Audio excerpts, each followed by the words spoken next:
Can I start with my news because Okay. it won't take a super long time? Nope. You can start with your news. All right. All Are right. we ready? In five, three, six, two, seven, one, go. I'm going. I'm going as hard as I can, Jim. Um, I just asked Jim like, "Hey, can I do the news at the beginning of the episode? Like, I have some stuff I want to talk about." And And I was now I'm sitting here confused. like, "What do I really want to talk about?" No, I know what I want to talk about. So, as I said, and I think it was about 2 episodes ago, I was going to sell my Kemper. Yep.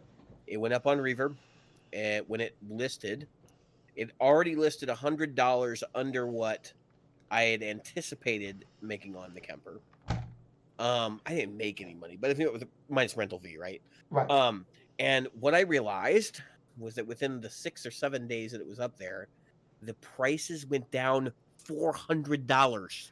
Oh my God. I $400. think, yeah, I think we're starting to see a shift in used prices. But go ahead.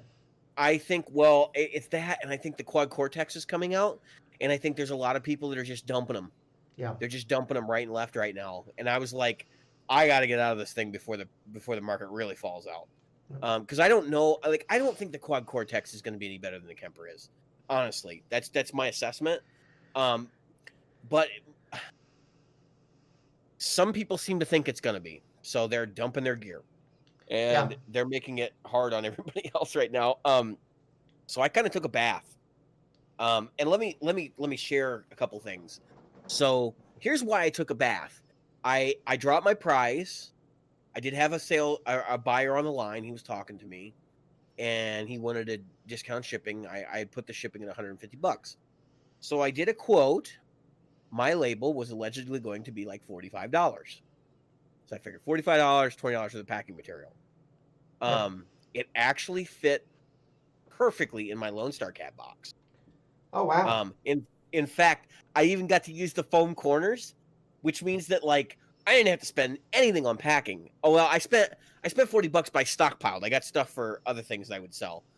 So there's like foam and stuff behind the thing back there.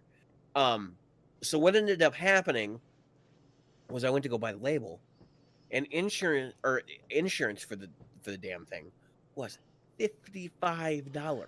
Insurance prices have gone up Oh yeah, at shipping. Yeah. oh yeah, I and found that out. and my shipping cost was roughly the same. It was like $5 more, which I figured a week closer to Christmas it's going to increase a little bit. But what got me was that I had discounted the shipping for the guy down to $110, and I was at $109.95 shipping, Holy. which means that when I sold my Kemper, I made the original sale that he paid. The sale price was like $24.50 with tax.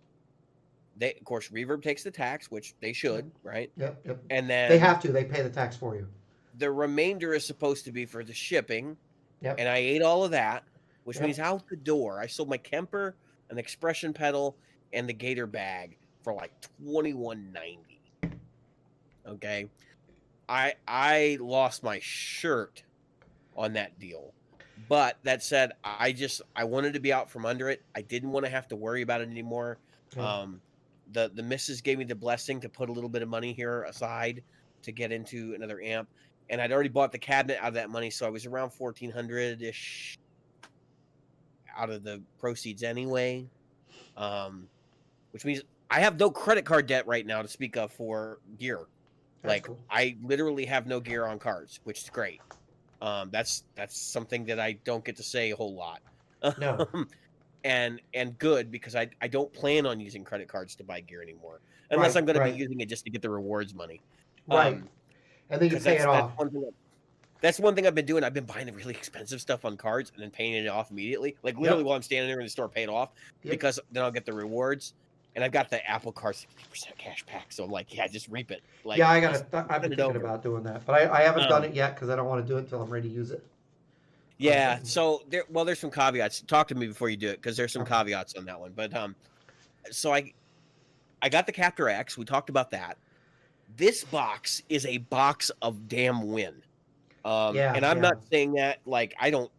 I think I'm going to buy French. myself I don't one for Christmas. Seriously. know any of these guys. But I will tell you, Jim, you heard the tracks today.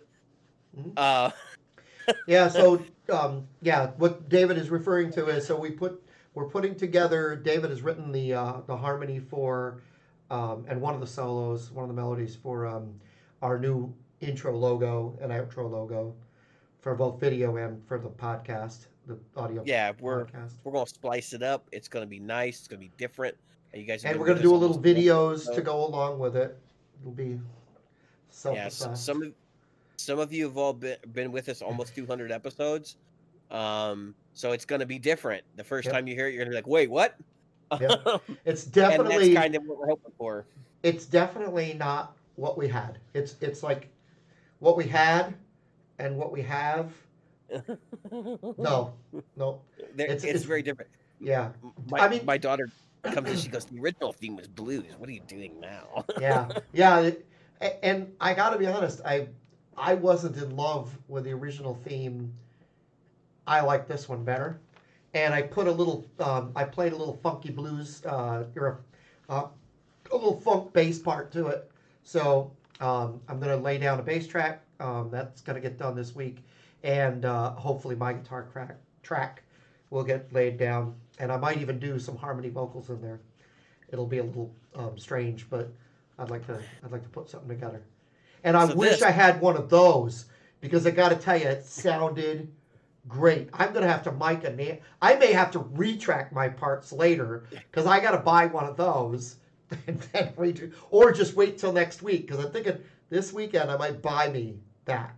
So So what I gotta say that what you heard is the Lone Star that you can get from them. I paid $10 for it yeah, because I wanted it to be just like my other cabs. Yep. And I spent about an hour dialing it in, and I saved it to a preset. I used the knob on the front to select the preset I want. I've got like 3 sounds in here right now that I use, Yep. and then that's it. I don't do anything else.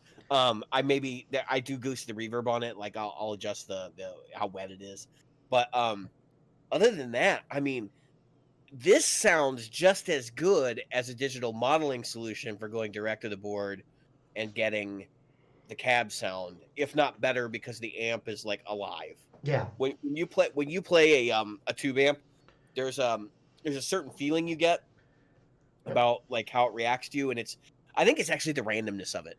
Like it's not perfectly random like a computer could be, where it's just using a random number generator to do something.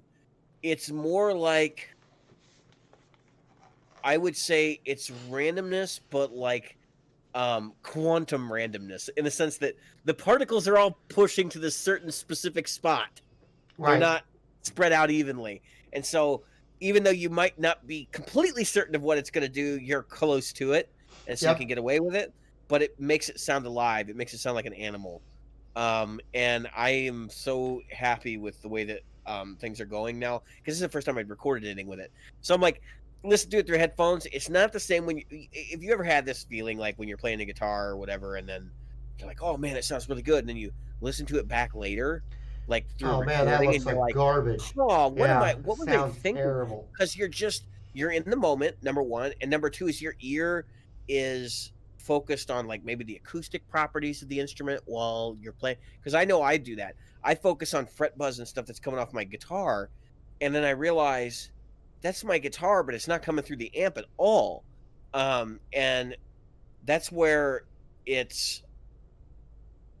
that's kind of what the feeling is like when you go through a digital rig, and like you have this thing and you're like, oh, it sounds really good, and then you record it and you listen back later, you're like, no, that's What terrible. in the heck was that? Like, Yeah. what was I thinking? And it's just because you were in the moment, Yeah.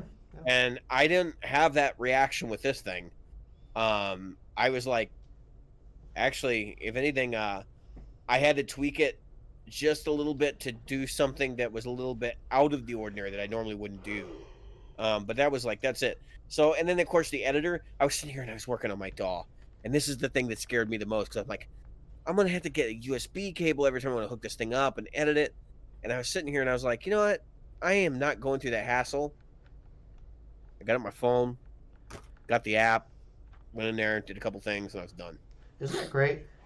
Yeah. Like I said, I am honestly looking at getting one of those so that I can do the same thing because to me, it's something that I think I'd enjoy. So couple things for me this week. So first of all, here a little piece of trivia. 1999, the dates from 1999, the days, January 1st through October or December 31st, will line up exactly with 2021. So, because of that, there is a certain calendar that was released in 1999 that they are re-releasing for 2021 because the person that created that calendar does not do calendars anymore. He doesn't do any comedic stuff anymore. He used to write a panel for the newspapers. So I picked up. By the way, he's actually a jazz guitar player, and he is Gary Larson. Yeah. So Gary Larson, The Far Side 2021 is actually, if you had, which I did, the 1999 calendar, they are reproducing it. So you got it, and it's just like all spoilers. Like is It's that all spoiled. If you had it before, it's the exact same thing. yeah? Which so I did, it's but like, I don't care. I may just leave it in a box. All right, so. And then you can use it in another 21 years. Yeah, 21 years. So, also, I don't own a record player. Okay, I haven't owned a record player since 82.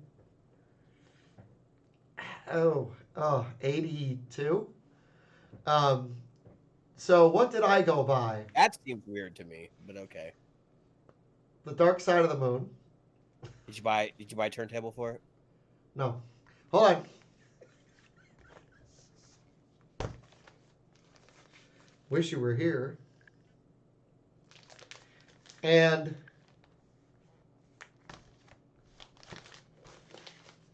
the wall. What's premium press vinyl costing now? This was $31. This is $31 for art, basically. Single disc. $31, and this one was 40 something because it's a two disc. It's a double. Yeah, it's a doubled. Now I have all these on CD. I also have them in Apple Music. Why did you do that, Jim? I have some of those on Super Audio CD, believe it or not. What's that? I have some of those on Super Audio CD, I think. Yeah. Oh, this one was.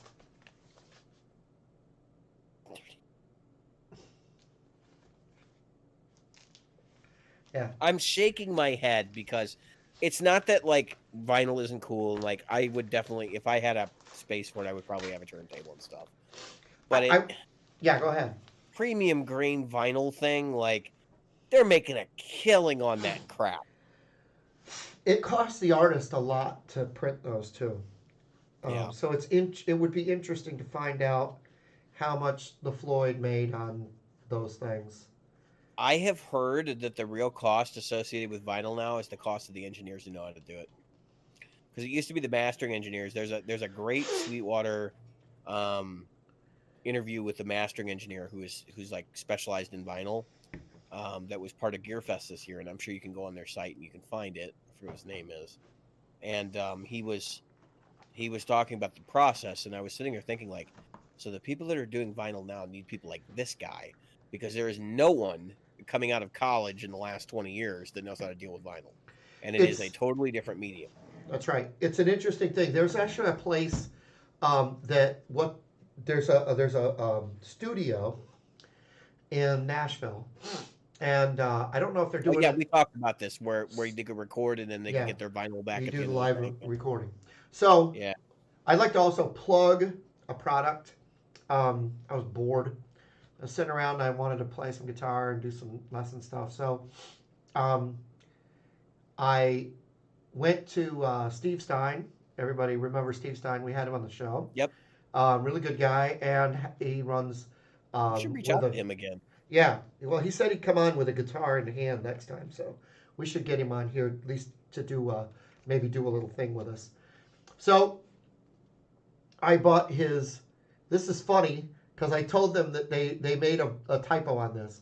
Pulling of to musical freedom. It's supposed to be pulling off to musical freedom. It's supposed to be doing arpeggios, pull offs, pulling offs. No, it's not supposed to be that.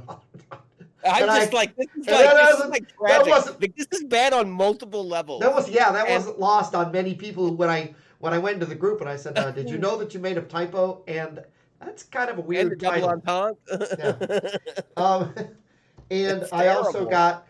They're running a great special right now, folks. If you're interested, so Music Theory, Made Easy.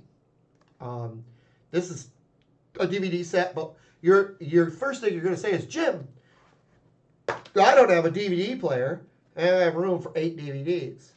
They That's give it to you okay. online too. They give it to you online too. So What does that run, by the way? it was $67 for everything, and it also included a bunch of like 80s hair band solos and 70s hair band solos and something else made easy. So it's a great time to head over to Guitar Zoom, check it out, see what kind of stuff they've got that you might want to look into. And he's got everything from beginner to freaking shred. I mean, Yeah. because as you know, and well, and the listeners know, um, Steve Stein is a killer guitar player.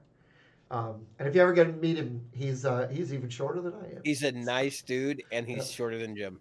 Yeah, Um, he's about Angus Young's height. He's a giant among tall But people. I don't know. yeah, yeah, he's a really really cool dude though. Sat on here for an hour plus talking to us. It's amazing the people we've That's one of had. those like lost interviews too, because I forgot about it, and then you brought it up, and I was like, yeah, I remember Steve Stein. Like, he was great. Yeah. I was telling somebody about having Michelangelo Badio on the show too. We gotta figure out what number episode this is, because we got an anniversary episode coming up. Yeah, we've got to And get we'll some. do a 201st episode spectacular just to be different. I'd like to. Um, Yeah, there's actually a couple of people I'm thinking about reaching out to, who are. So I don't want to mention any names yet. So, but I really think we can get some folks on here, so that we can run into our 200th to 200 and whatever, and bring some folks on. So if you guys have any ideas, we'd be glad to hear them. yeah, I reach know. out to it for sure. Yep. I know someone mentioned Samantha Fish, and I would love to have Samantha Fish on I- the show. yeah. I'm just afraid that Samantha Fish is too big for us. Nah, I don't. I mean, I'm not saying this, Samantha, but a lot of the. You know who I want to get? I'm not even gonna lie. No. I want to get Josh Smith on this show. I want to get Josh Scott on the show. Well, he'd be good to have on the show too. My wife would kill me. She says he's an ageless vampire. Yes, he is. She says that he is like the creepiest looking dude she's ever seen. Like, she makes me turn him off when she comes in the room. He's really tall too, from what I understand. Oh yeah, no, he's freakishly tall. Yeah. I met him. Oh yeah, he's a that's nice right. You met him guy. at the thing. He's everything that you think he would be from the videos. Like, when you meet him in person, it's the same dude. Yeah. I yeah. mean, literally, not like turning around to his guys being like, "Get this asshole out of here." Like, he's like a nice guy. Like, he's not like trying to eject people, or just genuinely nice dude. So. Yeah, there's a lot of people. So I had a customer come in tonight who has talked to and ordered stuff from our other friend of the channel, Nick Bongers, and rock on. And seriously, so he built a pedal for Nick, and Nick was going to put some artwork on it. You said you might have seen that. while Yeah, he I was think there. he's got several pedal projects going over there. I saw a couple things that he was planning on doing, some that made me laugh really good. But something involving, Behringer pedals and that kind of thing, which is kind of funny. That's cool. I've been thinking about getting the entire Series 3 set of pedals. I bet if you And- buy it and you buy it direct from Josh, I bet it comes on the show. Yeah, what I'd like to do is get them, because one thing that people pointed out to me that's scaring them away, they all look exactly the same. Yeah, cry me a river. That's what I said. I was like, well, wait a minute. You can put a sticker on it or something that says this is that pedal. This is my Echo pedal, and you have like I don't know, an Echo. I don't.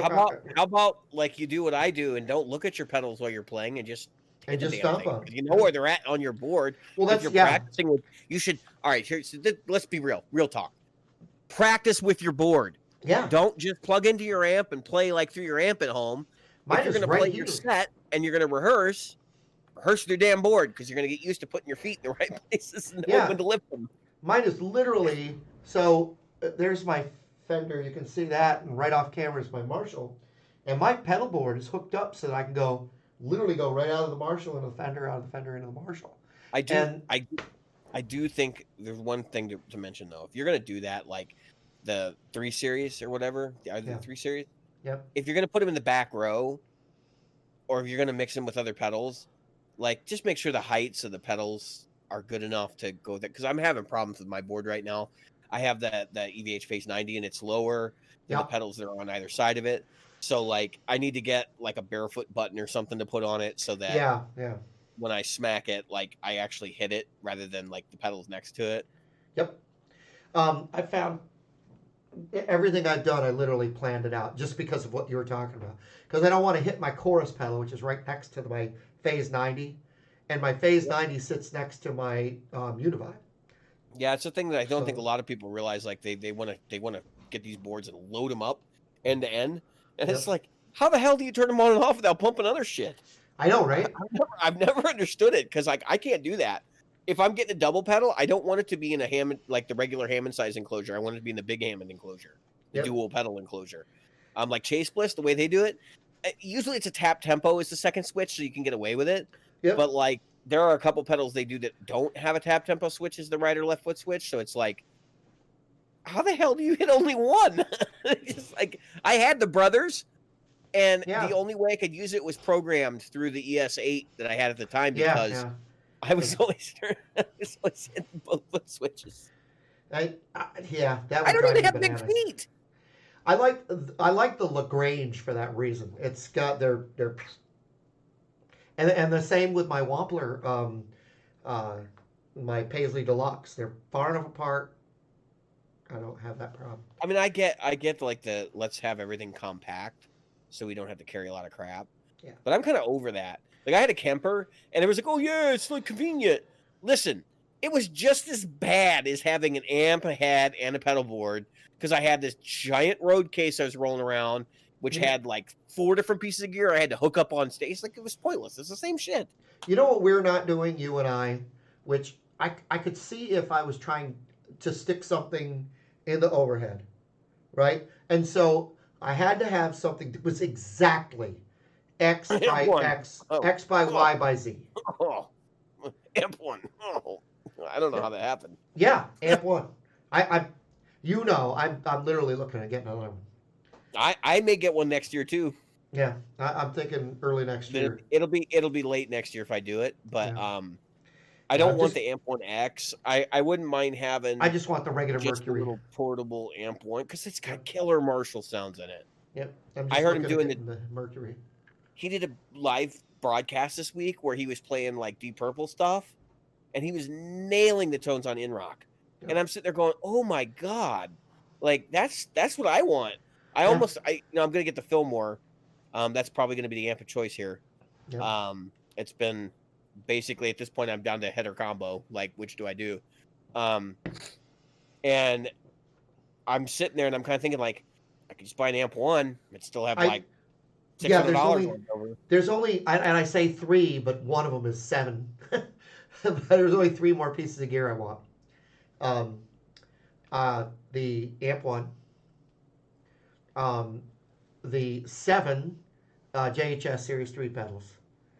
And what's weird is what I'm going to do, and my son and I have already talked about it, I'm going to buy another pedal board, and we're going to paint it white, and we're going to do an all white. And then you're going to put it on. You're going to put it on Pedal Boards of Doom, and people are going to be like, "You machine, you monster! What are you doing? You can't even tell them apart." There's what those guys can do right there: sit and spin. motherfuckers. Anyway, so and then the other thing we mentioned it already, and that'll be the first thing actually. Those are going to kind of be in reverse order. Is the Captor X. The Captor's going to change And, your life. and the beauty of the Captor X, it's already black and white. So I was telling, like I told everybody on the podcast last week, I brought the box out. The box says on the bottom, the product for tube amp purists or whatever. Like it really, like if you play tube amps at home and you're tired of like getting your earplugs out, just pony. Like don't buy another tube amp, but buy this first. Because I really do think $300. And I'm not. Listen, I got no endorsement. I got no skin in this game, but just having the attenuator on it, it's a reactive load and an IR loader in the same box for like right now they're $550 during the holidays. Like it's a no-brainer. Yeah, $550. It's I mean seriously, you don't have to invest. You could pay more than that to retube your twin. Exactly. You don't have to pay all that money. Go get your everything. I gotta like. It's not for everybody. I totally know that, but like, and I'm not honeymooning on this thing. Like, this is just a good. Look, when Captor X2 comes out, this is gonna get sold. I'll get the Captor X2, but it's a digital piece of gear, right? But the reality is that this fills like that Swiss Army knife thing really well, which is what I was kind of looking for to begin with. Was just like, how do I get a direct signal that sounds like a freaking IR, and there are various ways to do that. You can do it with the Helix Stomp and stuff, but it's got a built-in attenuator too. Well, I had a customer call me today and asked me if we had the Marshall 5, the DSL 5, and I went the DSL 5C. Yeah, 5C, and he was looking for it because he wanted that emulated out, and I said, listen, man, that's not. No. I have the 40 CR, and the emulation out is the same in all of them. Yeah, it's poop. it's just poop. I didn't think it was that bad, but it's like. No, it's that bad. It's that bad. Don't try to sugarcoat this. Don't put sugar in the toilet with the poop. One of these days, Jim and I are going to get together, and I'm going to take out the Mark V 25, and we're going to run the cab clone off of it, and we'll do a track, and then we'll reamp it with his DSL 40 CR output, and we'll see which one's actually worse. Because I have a feeling this guy with the speaker turned off in it, even worse. Because if you use it with the speaker on, it sounds great. You turn the speaker off, and it goes to this like flat load, and it just sounds like ass. Yeah, this thing is. I'm sorry. Actually, I can't fall in love with it. It's got no life to it. It's like what people when people tell me they don't like PRS pickups because they're lifeless. That's what I feel like when I'm playing this thing with the loader, with the emulation. And it's the same with the Fender. So don't think I'm going to sit here and but the Fender is no. You know I hate to admit. Still on though, right? Huh? The speaker's still on though. I can turn both speakers off with the emulation on. Well, just realize, like, that's not supposed to emulate, like, your amp that you're sitting next to. It's supposed to be, like, a microphone in front of it. I know. I mean, I don't know that you're going to be any more thrilled with the Captor in that regard. No. You got to get comfortable with what that sounds like. You know? But I can move the thing around and choose different sounds. It just, to me, the emulation sounds like flat. I mean, like. Well, my problem is you don't have any control over it whatsoever. Yeah, and I can't do anything. I can't switch it from a V30 or a V-type to a greenback or. Well, that's what I'm saying. It's and you can't switch the quote unquote microphone placement either.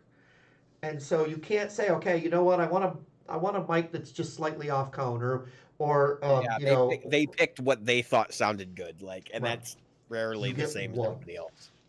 It is IR based though in the 40CR though, isn't it? They have a little digital thing on there, and then Yeah, they both are. But you can't load your own IRs, and I don't understand why either of them would have done that. In this day and age, not loading in IRs. That USB port would have cost them a whopping $5. The Fender has a USB port, and nobody can figure out why. I know. Why? Yeah, for updating it. Diagnostics. It's got to be. But if you put it on there, That's Listen, exactly what it's for. they didn't make this thing so I could take it down to my local amp tech and have him freaking hook it up Oh like no, Napa no way. Auto You and got to oh go to yeah. you got to go around here. You'd go to Midwest Audio Electronics, and their certified technician would service your amp and charge you $150 an hour. I got a better shot at somebody fixing my Audi through that USB port. So anyway, Yeah. believe it or not, I hate to admit this because this is going to sound awful. Your Audi's The- still sitting there damaged, isn't it? Yeah, it comes back this week. No, all the parts are on it. They're just doing the paint. They gotta bring it to the dealer to have test because I have those detectors that tell me whether somebody's nearby. Well, it didn't do me any good. But anyway, so anyway, We're gonna have to ask about some things because there's some things in your background that I'm curious about. Anyway, go on. yeah, the fact that I have no peripheral vision is one of them. But anyway, so I hate to admit that the best emulated out I own. This is terrible. Is it the Roland Cube? No, yeah, no. It's not as bad, but no, the Spark.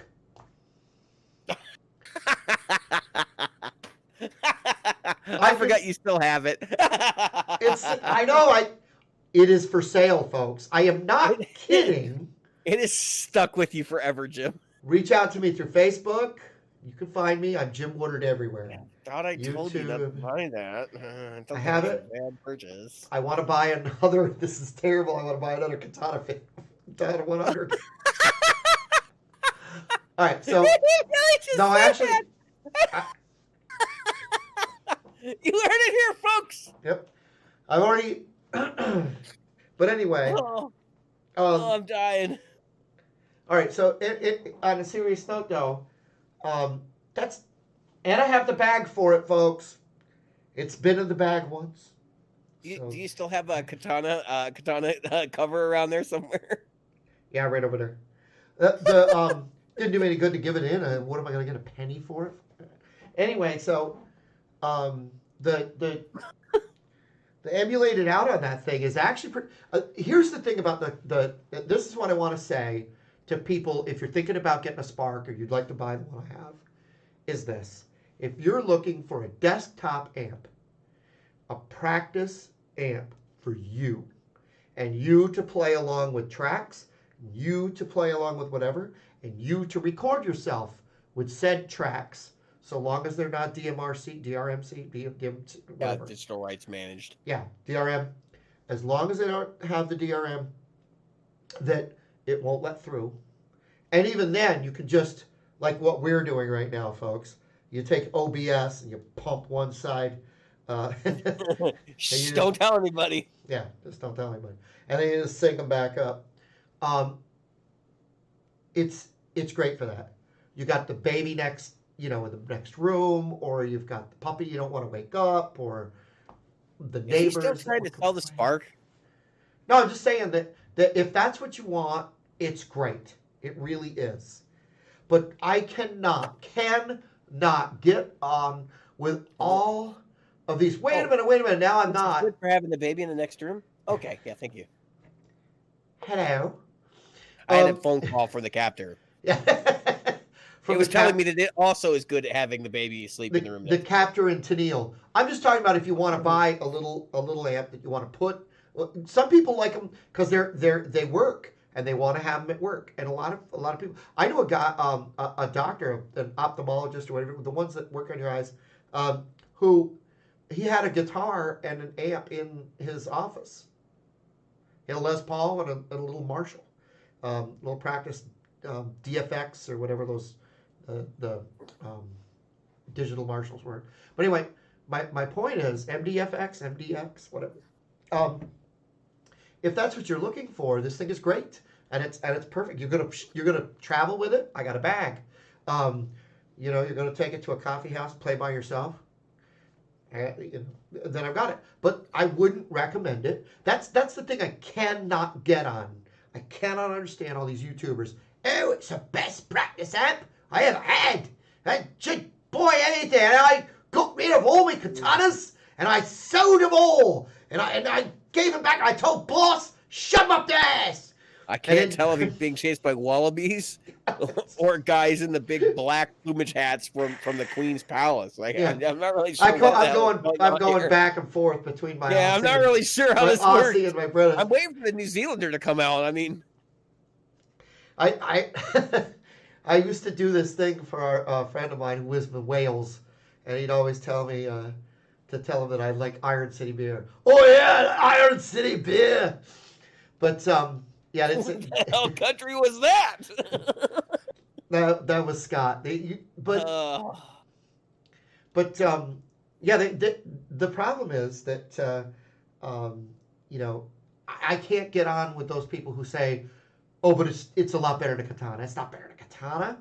It's not a lot worse. It's not better, and you cannot gig with it. You cannot take it to your friend's house, set it next to the drums, and hear it. Not gonna happen. And that at least a Katana can do. I will agree. I think the Katana's emulated out is good too. So, for what it's worth. Yeah. And it's a decent emulated out. But the fact is, I'm going to buy the captor. I probably won't need a Katana at that point. But this would help me pay for the captor, so I don't mind. And if nobody buys it, hey, I've got a little practice amp.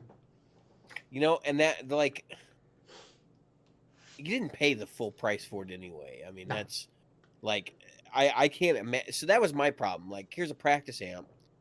It's like $400. I'm like, looking at this. It's 300. 300 Is it? through Squeakwater. Okay. $299.99. Because I was just like looking at the situation, and I'm kind of like, that's really expensive for a practice amp. Like, I remember buying an MG15 or something. No, it was a Vox Pathfinder 15, and it was like 100. I think it was $150, and I bought it back in 2000s. And you can still get 8-inch speaker practice combo amps all day long for like, a couple hundred or under $100 or under $200, not under $100. And honestly, I think you get more mileage out of just a straight solid state amp in most cases. I know people are like, "Oh yeah, digital sounds better. It's like it functions like tubes or whatever." But I want the immediacy. Like when I pick something, I want it to kind of push the speaker and do all the things that I can. I even going back to when I was like a first or second year player, I could tell the difference between a solid state amp and a digital amp. And it was just a latency like feel thing, right? And I can still do that now. It's harder for me to tell the difference between a solid state amp and a tube amp, depending on how hard driven they are. Like if you take a solid state amp, you turn it all the way up, it's gonna sound bad, because that solid state preamp is gonna clip, and or the solid state power amp is gonna clip, and it's gonna sound nasty. But like, it's harder for me to go that way than to take a digital preamp, plug into it, pluck a few notes, and then go to a good tube amp, pluck a few notes, and they're getting better at it. I'll say this, like, and when I'm talking about digital amps, I'm not talking about the Kemper. I'm talking about like the Katana, the Nextone, like that ilk of stuff. The sub $500, like this is the bread and butter of the digital companies kind of thing. I don't even know, is Line 6 even doing an amp anymore? Like they used to do the Spider series. I think the Spider 5 is still out there, right? Yeah, the Spider 5 is still out there. Is that the only amp they're doing? Pretty sure, yeah. Because they used to do the DTs, and then they had before that they had a plethora of amps. I think they've just gotten out of that business. I actually have in my saved stuff, and I haven't called this guy yet to ask what he's willing to do. But I actually have a Flextone 2 with the short board. They call it the short board, but it's actually... Yeah. It's the shorter, and it only has one expression pedal on it. Yeah, versus 2. It's not 6 feet long, it's 5'4". But he's got it for $220, which is actually not bad, but I want to see if it'll go down to 180. Is the 2s go for more money than the 3s do. That's what's funny. Yeah. Because I sold my 3. We've talked about that. That's part of the reason why I have Kemper anxiety. And I know that I've seen people locally buying the 2s and paying more for them. Yep. Over the 3s. So well, it's weird. So I just want to say this to Positive Grid. you. Okay? Right now, they're selling the frickin' Spark amp with the bag Oh, Black Friday deal. free. No, it's still going on. So I don't know if you can call it that. Well, you know what I Two, mean. Like it's the holiday yeah, deal, holiday deal, $254. and you won't get it until next Christmas. 1,009. I love that they're doing the fake. There's only so many left numbering thing again. 1,900. How are they ever going to let freaking Sweetwater take this over if they keep doing their own direct sales, undercutting Sweetwater? As a matter of fact, Sweetwater doesn't have it listed anymore. That's what made me go look for it, because it says if you look up Positive Grid Spark Amp on Sweetwater, it says call your sales engineer. All right. I gotta address the elephant in the room. What is the PRS back there? That's my custom 24 SE. Oh, did I never discuss that on the show? Yeah, I don't think you told people that came around, and I don't recall that coming around. Yeah. So, I told you. That's your custom 24 SE. That's my SE. So I picked that. That's actually a Sweetwater. Oh, you did tell this. No, you did tell us. It's just for whatever reason it hasn't been hanging up. So. Oh, I think I've been blocking it. I think I've been sitting like here. And so anyway, yeah, that's my 24. You can see it kind of even in this lighting and in this terrible camera. That flame is incredible. I picked that specific one out of like a dozen, and my sales engineer was very patient with me and gave me a good deal. Again, that base next to it's pretty. That y'all haven't seen. That's pretty black. There's what it's non-black. As they said in. Well, no, it does have white binding on it, doesn't it? Yes, it has one white binding, and it shows every single fingerprint. Yep. Oh my god. What color guitar do I not have? And there's a reason for that. Yeah, and so Merry Christmas. So the the Aerodyne, that's a Fender Aerodyne. They call it a Jazz, and the reason that I was like, why do they call it a Jazz? It should have jumped right out at me when I felt it. The neck is a Jazz neck, so it's a Jazz P. It's got you can't really tell because everything's black on it. It's just the numbered black edition. It doesn't have pickups. It just like works. It has a black, it has a precision pickup right here. You can kind of see it, and then a Jazz pickup right there. Volume for the precision, volume for the Jazz, overall tone out. No markings at all on the fretboard, and the frets are very small, giving it a very slick feel. If you don't like an almost fretless bass, you're not gonna like that. Really nice, and it's made in Japan. One of the few Fender products made in Japan that we still get over here. Yeah, and that. Yeah, they have like a much bigger product line over there, but we actually get quite a bit from Japan. It's kind of surprising to me because I was looking the other day at a couple of different things online, and I was seeing country of origin Japan. I'm going, that's interesting, right?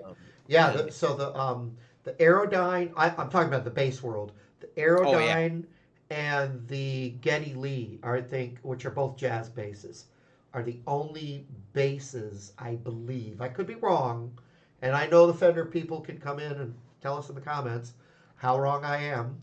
But Jim's always wrong. It's fine. I believe those are the only two general, run guitars basses that we have that are from Japan. That could be. That could very well be. I don't really follow the basses up. And they're in the same price range. They're in the $800 so, the sub 1,000 price range. I believe the Geddy Lee is like $850 or $900 now. We were talking today in the store about how different prices have gone for the new stuff in a relatively short amount of time. And it's interesting to see the trend, the upward trend, and that comes back to what you were talking about. with your thing. So yeah, the Fender, the USA Geddy Lee, which that doesn't make any sense. Jazz bass. I'll tell you why it doesn't make sense in a second. Is 1649, but the Fender one is 9. Wow, it's even more, 924. Um, and well, more than I expected. I expected to be an 850 range. And the Aerodyne, which is, like I said, that's the one I like, is, let's see, I want to say, for some reason it's taking a minute. Okay, 824. So it's about $100 left. Now, it only comes in one color. You can get it in any color you want as long as you want black. And it's sold out at both places. Guitar Center, I got one of the last ones, and Sweetwater sold out.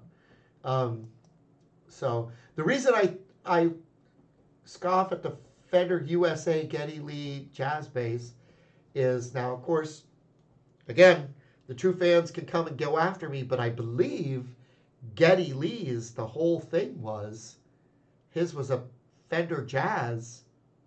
It was one of the first Japanese Fender Jazz basses, and he happened to like it, if I remember correctly. I do know it was a Fender Jazz with something. He likes the block inlay. It had the block inlays, and then they were black on white, which is why this one doesn't make any sense. The Fender USA model, because it doesn't have the block inlays. I mean, it has block inlays, but they're almost invisible. And it doesn't look like other than the fact that it's black, it doesn't look like anything like the one that Geddy Lee played. Where Geddy's, it would more like the black one that is the, and of course it's more on the way, but with the black block inlays. I think we should play a game. Yeah. I think we should just go over to Sweetwater's site, and I think we should just look for stuff that's actually in stock. Let's try it. I mean, let's do it. So far, I have not found anything. Okay, so let's go to Sweetwater. I'm gonna do it now. Is it, if I had the forethought, I would share my screen, but I'm not good enough at this to do that. I think I can do it. I think I can share my screen in here, but let's see. Let me see if I can add my screen. Let's try electric guitars, right? Yep. Let me see if I can add my screen to this. We'll add my browser.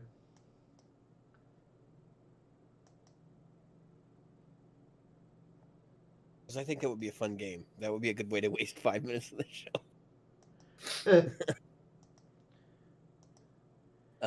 I'm gonna look. I'm gonna pre-look at something, and then I'm gonna have you look at it so you can laugh about it. Okay. Let's just look. That's not it. Uh-oh. I didn't want that in there. I got the wrong browser in there. Now, folks, I might have to clip this one out because it's hiding your face and it looks terrible. I'm not seeing nothing. I know, you can't see it. Remove. Yes, I want to remove that browser. Let's see. Well, that's not a surprise. I found something in stock already. Oh, really? Yeah. And you're going to laugh when I tell you what it is. What is it? It's a Fender Player Lead 3. Oh, jeepers. The only one available is the metallic purple, I think. And they have a demo model available, too. The Fender Player? Yeah, the Fender Player Lead 3 electric. Because those guitars are so highly sought after. Don't get me started. All right, let's look at one that is pre-order now. Not in stock. Pre-order now. Not in stock. The Dark Knight American Professional 2 Stratocasters. Pre-order now. Pre-order now. Yeah. So they must have just gotten a player, an order of player guitars in from Fender, because these weren't here the other day. and there's a bunch in stock for like Telecasters, just standard Fender player Telecasters. Yeah. There's 4. It looks like there'd be 4 of each color.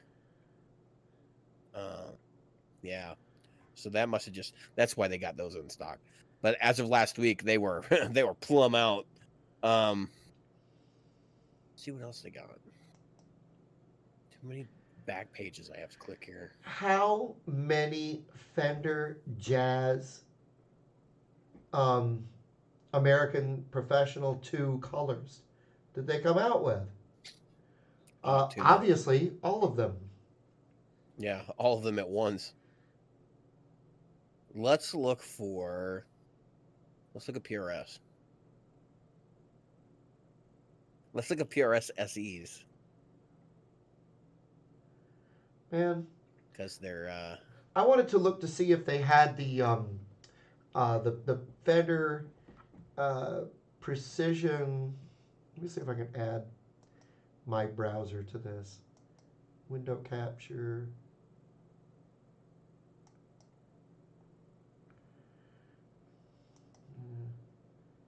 I want to add my Chrome to it. Well, there's no Mark Tremonti's in. I can believe that. They do have custom 22s and vintage Sunburst. Yeah. SE specifically. And the Sapphire. I'll be darned.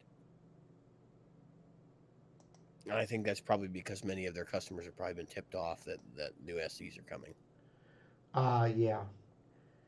I think that's can't say what they are, but we have also been told, both of us, in various different forums, have been told that the new SEs are coming and that they're going to be spectacular. So yeah. That's kind of why I wanted to look and see if the SEs were in stock, because they are. Even the Paul's guitar's in stock. This was a crappy session. It was a crappy idea for a thing to do. No 35th anniversaries though. Yeah, that's not a surprise though. They are completely out of those. I tried to get one from that man from Guitar Center, and it was a crapshoot. I'm literally giving my kids time on their computers during the podcast. This is wonderful. Yeah. Because I have the app for that. Yeah. There's an app for that. Yeah, I'm just surprised. Our cupboards were bare, so we had a person come in tonight, ask me the question. I thought you guys were going out of business. Eventually. I've had several. All things end. Several people call me, and ask me about that. Are we going out of business? Is this the shit people say at Guitar Center segment? This is the shit people say at Guitar Center segment. All right, here we are. Shit people say at Guitar Center segment. I got to come up with an intro for this. Yeah. So, as it's ending. Well, okay. So let's begin with shit people say at Guitar Center segment. What Jim said. I quit. And they were like, please don't. Believe it or not, I'm staying for a little while longer. They said, look, after the first of the year, we won't have very many hours to give you for a while but we really need you to help us through the time. So what's going on is we have 4 people or 5 people out sick. Guitar Center has an excellent policy. If you think you've got COVID, stay home. You stay home. And you isolate. So I think that's an excellent policy. And here's why it's excellent. It's not because they tell you to stay home. It's because they're paying them to stay home. Yeah. Okay. That's number 1. Number 2, we have like 4 or 5 people out, and we have some other stuff going on. Somebody went to their honeymoon and some other stuff. Yeah. So, I'm in there, folks, almost 40 hours a week. And it's killing this old man. I mean, it is killing me. I'm brain dead by the end of the day, as you can probably tell right now, because today I had an 8-hour day. Now that said, you would think, well, sales are down. Well, I can tell you this: I'm not a humping salesman, and I've had two. And if you want to know if that's good or not, ask Robert from Robert's Guitar Dungeon. We'll have to ask him to come on our number 200. And Robert can tell you a $4,000 plus day for a person that doesn't even care if they make a single sale is still pretty good. I'm the kind of guy that goes, yeah, you can go over there and see that guy. Yeah, he'll help you. I really do. I will say it again. I don't put food in any kids' mouths. I don't do it. I buy this. Look what I bought. I don't even have a record player, folks. What are you doing, Jim? What the hell are you doing? That's what you got to ask when you go in there. But on a serious note, I got a Uridine, an Aerodyne, whatever you call it, Uridine, Aerodyne, Sumidine. I can't really say that. Oh wow, I really need to. No, I don't care. So anyway, I'm sitting in there today, and somebody calls and they go, I can't tell you how many calls I get asking us when we're going to close. And the reason they ask us if we're going to close is because last week Saturday or 2 Saturdays ago, one of the two, I think it was 2 Saturdays ago. I think I worked last Saturday. Anyway, I got a phone call because I was supposed to work, and he said, "Don't come in." And come to find out, it was because somebody came up positive. So they didn't just say, you know what, screw it, we're just going to. No, they closed the store for 2 days, and they sanitized it from top to bottom. That's so you can say a lot of things about Guitar Center, and say whatever you want. They're trying to take care of their employees. I mean, and I know people listening to this will argue and go, well, they're taking care of their employees because it's their own liability. And it's like, come on. At this point, like, it's just like, what difference does it make? Right. If it's their liability to take care of their employees, at least they're doing the damn responsible thing. Right. And that's exactly what I was going to. Is it? Look at how many companies are not, and so they're doing their best, and they're trying to take care of you. They're protecting you by letting employees stay home, let them get paid. How many people? What's the real reason people come to work sick? Because they can't afford not to. So yeah, if you pay someone, right, that or they've run out of their vacation days and that kind of thing too, which is like why. I'm not going to be political. I was going to say something that No, we're not going to. Yeah, I'm just not. But the fact is, yeah. This thing has been too politicized anyway. Like that's basically what this all boils down to. Is those like, I've heard this from actually show listeners in the last week. Was people reaching out to me and we were talking about it. Tone Junkie got coronavirus while he was in California. Got stuck there with his family. I believe his entire family came down with coronavirus while he was there. Yep. This has been public, like he's been talking about it. They were stuck there for 14 days in an Airbnb before they could leave, and I guess his dad contracted COVID-19. Is seriously ill. He's been in the hospital.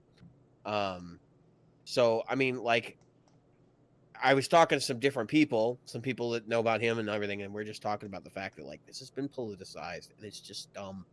This should not be a political thing. No.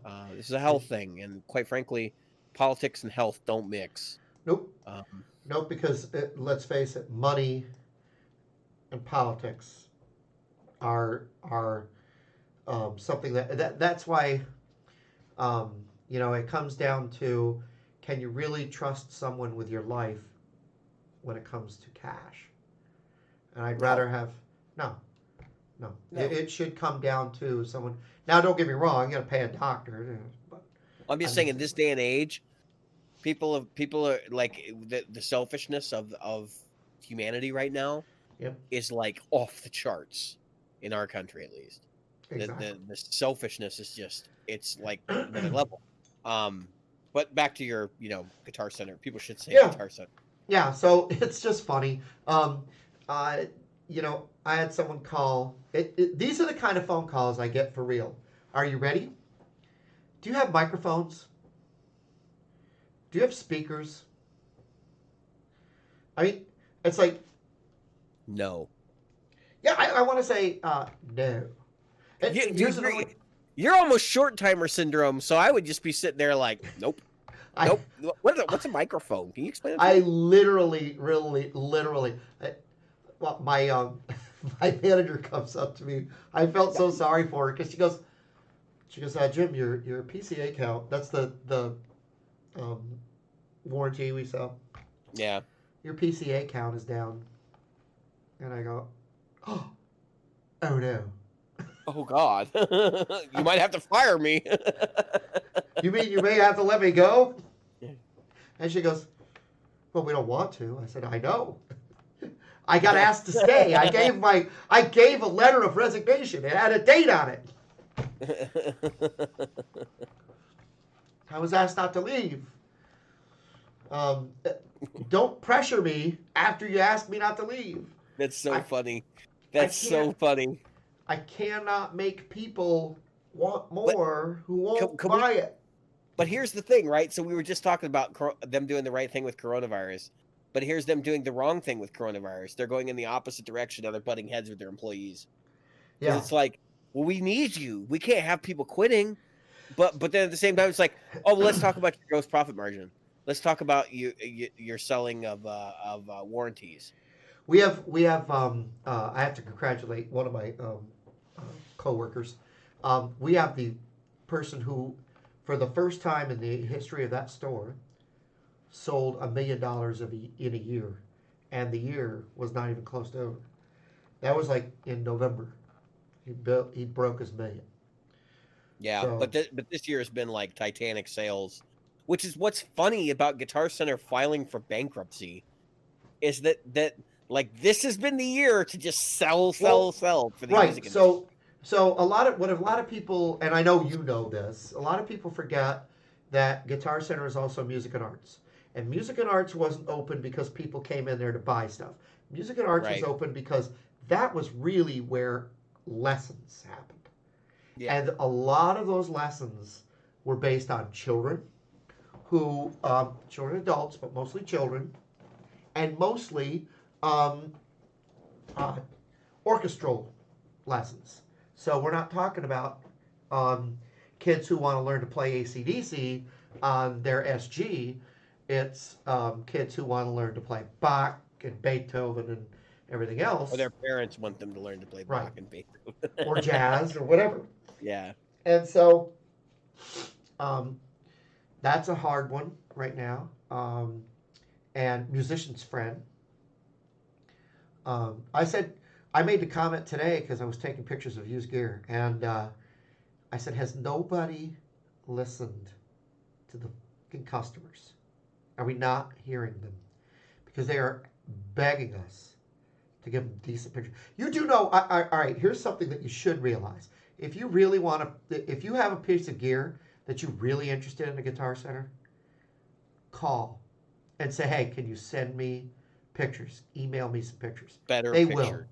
Yeah, And they will. 9 times out of 10, it'll be somebody like me who doesn't give a sweet rat's patootie and will go take the best pictures they can take on their cell phone and email them to you directly. Hmm. We have another guy like that. We have a couple guys like that in my store who will go out of their way to make sure you get the most detailed picture in any way, shape, or form. Here's a funny story for you. Now, this is the do not wait, especially in this climate. Do not wait. If you think you like something, get it. Just buy it. Because um, this person asked me to take some pictures of a whale blue PRS CE 24. Find one right now. I'll wait. You won't. Okay, I'll just. Yeah, Spoiler they're alert. right now. You're not gonna find any new ones. That's probably the most common, or not the most common color, but like the most popular color. Right, the most sought, one of, if not the most sought after colors of that guitar. You can find the trash green. I call it trash green. The Trampus, whatever green. You can find the black that I had. It's like this one. Um, you can find a lot of colors, but the one you won't find is that blue, ocean blue or whale blue. So I took pictures of it. He asked me for pictures. I took 4 beautiful pictures of that thing. And by the And I time you sent emailed. him the pictures, it was gone. No, no. And I said, there is not a scratch in it. Anything you see in there is just reflections of everything around me. You see reflections of the whole story. That's how mirror image that thing is. You can even see me in there. Front wasn't as mirror because it's a blue, but the back is a black, jet black. So long story short, the guy says, "Oh yeah, I like them. Let me think about it overnight." By the time he comes back, it's gone. It was sold the next before he called the next morning because Yeah, he's in your time zone. We're in the East Coast. It was gone before 10 a.m. his time, so it was not something to mess around with. And that's um, I don't know if you've noticed, Musician's Friend now has all the Guitar Center used stuff listed. So that's a. I have it. I have it. I don't. Yeah. I mean, I I'm don't just saying. really. Yeah, no, I don't know a lot of people that go to Musician's Friend for things other than like Used to be real popular. Stupid I Deal don't. of the Day. Yeah, That's pretty much the only reason anybody goes over there now. yeah, Stupid Deal of the Day. Once Guitar Center started selling online, like I don't know if people really understand the genesis of why Musician's Friend existed, but it Yeah, was because they wanted to be able Guitar Center. So they had brands that could not be sold online, like Mesa Boogie back in the beginning, Rickenbacker, yep, um, and as a result, what they did was they had Musician's Friend, where they could list anything they could sell online, and then they just kept the Guitar Center inventory off the internet. I don't know if that was exactly the reasoning for it, but that was like a big part of it from people I've talked to that were involved back then on both sides of it. Um, and what was the other? There was another reason. Didn't I think at one point Musician's Friend was allowed to be the only online authorized retailer for brands like Mesa Boogie, Rivera, I think was one of them at one point. And so Musician's Friend had that contract, but they couldn't compete with Guitar Center. Like it was weird. They couldn't compete with Guitar Center or whatever. Now it's like we're not Neanderthals anymore. They're independent sellers that have access to sell things like Dr. Z and Mesa Boogie but there are pricing protections. Like if you've ever tried to buy a Mesa, you know that the price you see here is the same price you're going to see over there, and you're going to pay the sticker price. Like you're not going to argue that down. If you do get a deal on one, it's because somebody doesn't really care about their dealership, because if Mesa Boogie finds out that they've done that, they get some trouble. They get in quite a bit of trouble actually. And Mesa pulled their stuff out of Guitar Center. Do you think they care about pulling their stuff out of your mom and pop? nope, they don't. Nope. Not in the least. So And that's a big thing. yeah, I'm ordering one, Are you? so I'm going to be Oh yeah, waiting yeah, probably for months. yeah. For what on your Mesa? Yeah. Yeah. I can remember those days. We're gonna go back to those days at least for a little while. I don't Um, want I don't mind waiting on a custom order, but like in this climate, it's like when is it going to show up? Might be never. And my biggest concern is like with the instability of everything. Now I'm buying from Good Time. I don't think Good Time's going to close by the time my Mesa shows up. Plus, I know people that work over there. Like I'll hunt them down and get either my money back or get my amplifier when it yep. shows up. That kind of deal. But like my concern is that like in this climate, these stores could go belly up. And if you cut a deposit down on an amp that you've ordered, it's like, well, there went my deposit money. Oh, Yep. that sucks. So, fortunately, I don't think that's an issue where I shop, but Yeah. it is an issue elsewhere. Yeah. I don't think that you're gonna have any problems. When it comes to most of these places where you're going to do deposits, um, you're not going to have a problem with that. Uh, I had that's why, like, Guitar Center doesn't, when they take your money, they don't actually do a deposit. They refund your money, and then when it ships, they do their thing. So you don't really have any problems there. I personally, I I think that we're gonna do. How do I say this? I think we're gonna come out of it fine, but I don't know if Music and Arts is gonna come out of it fine. Probably not. I do think And I you're think going to see Musician's some. Friend is gonna fold. I think you're going to see probably Musician's Friend fold. I think Music and Arts is probably condemned. I think that was done when they started doing lessons in the Guitar Center stores. Because the vast majority of the instruction that you were talking about for like orchestral music is done through schools still. If you need a private tutor or something, that's often done through college, you know. And I would not be shocked if Guitar Center closes 50% of their stores. I mean, just based on the financial outlook of what they're outlaying, it doesn't mean that they're gone. They're still going to exist. They're just going to be smaller. And actually that may make them better. So I'm not really all that upset by that. And maybe they get the right leadership in place, and they figure out a marketplace that works for them as a services vendor. Because the problem is, it's not just Guitar Center like the stores. I know a lot of people will express their frustration what it's like to go into a store and deal with people that they're quote unquote experts but don't know anything. And like I've heard that line many times. I don't think that's really the biggest problem.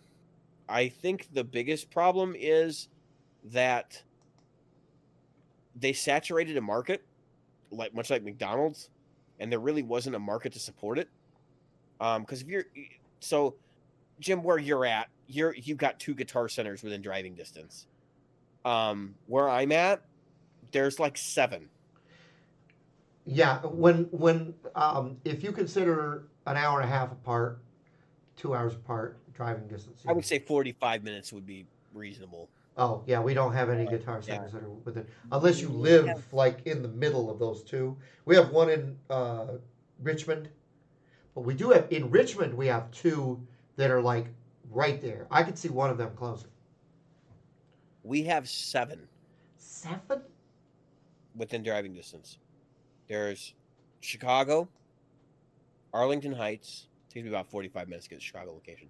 Arlington Heights about 20.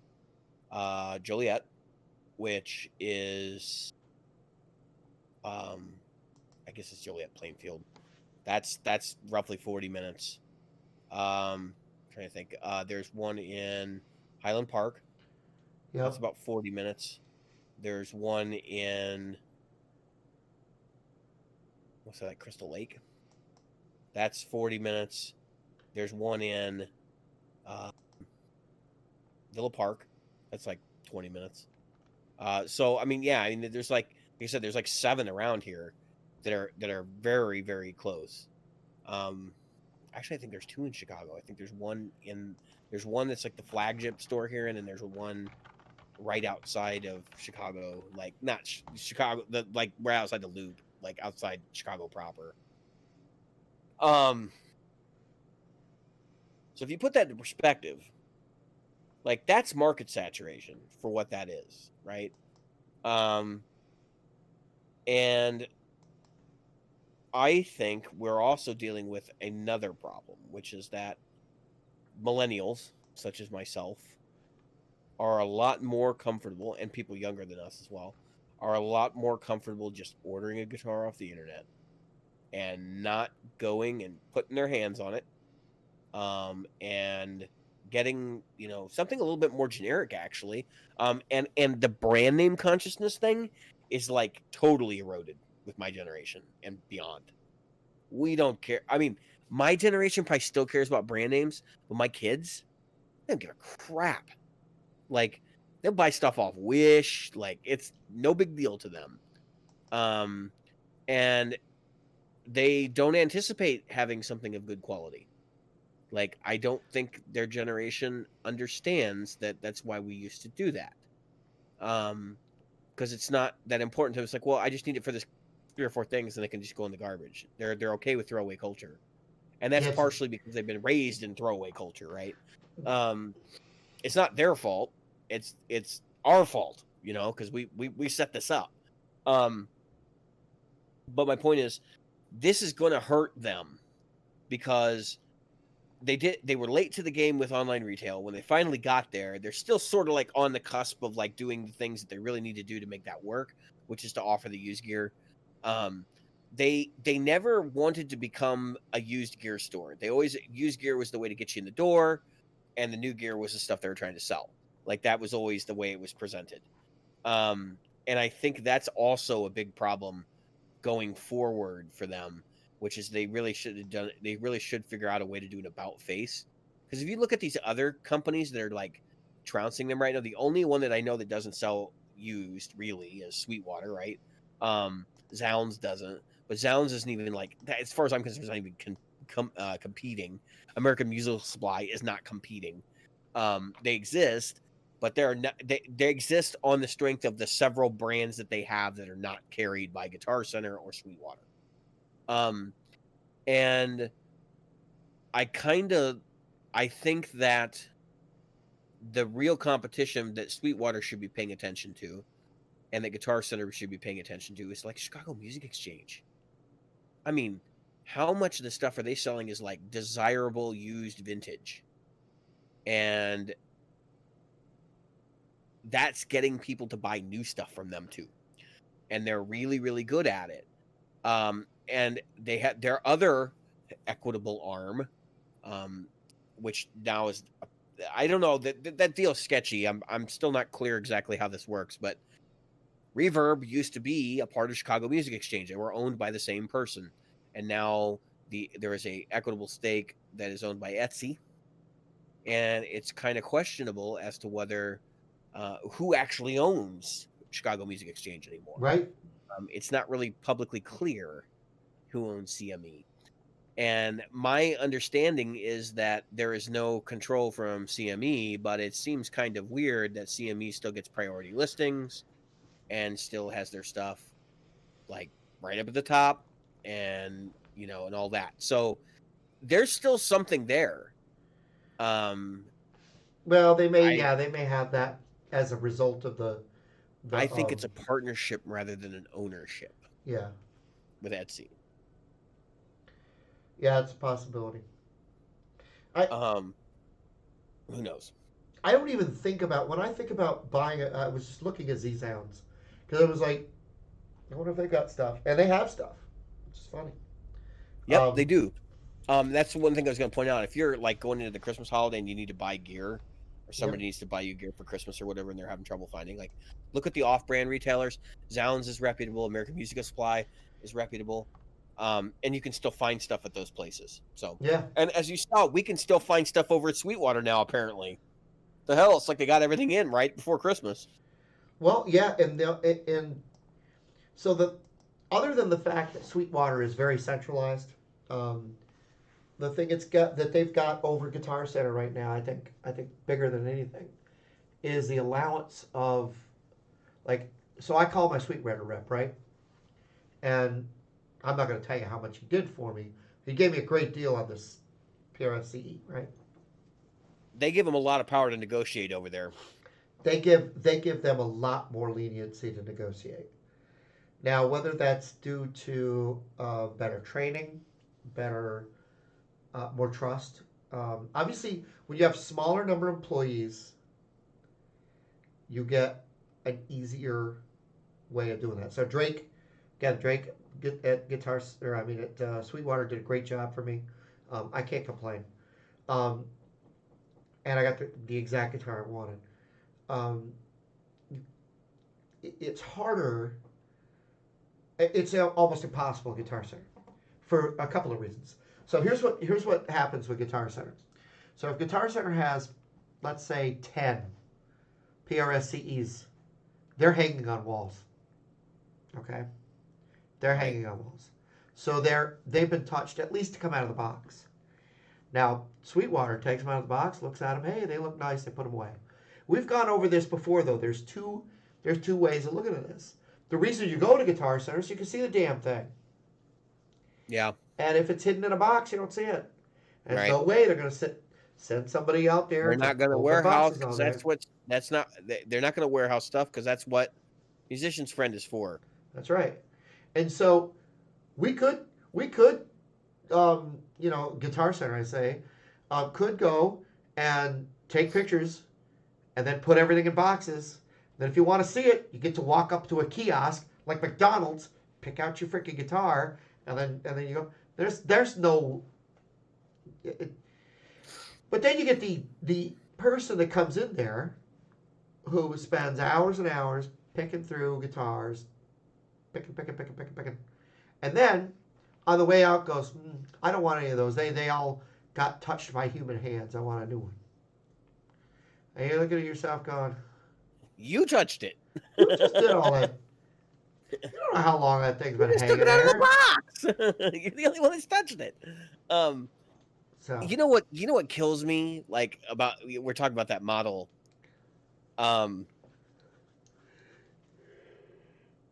It's easy when you're in a retail establishment to see this stuff going in and out, especially as an employee to see this stuff going in and out and go, man, that's a lot of gear going in and out of this place.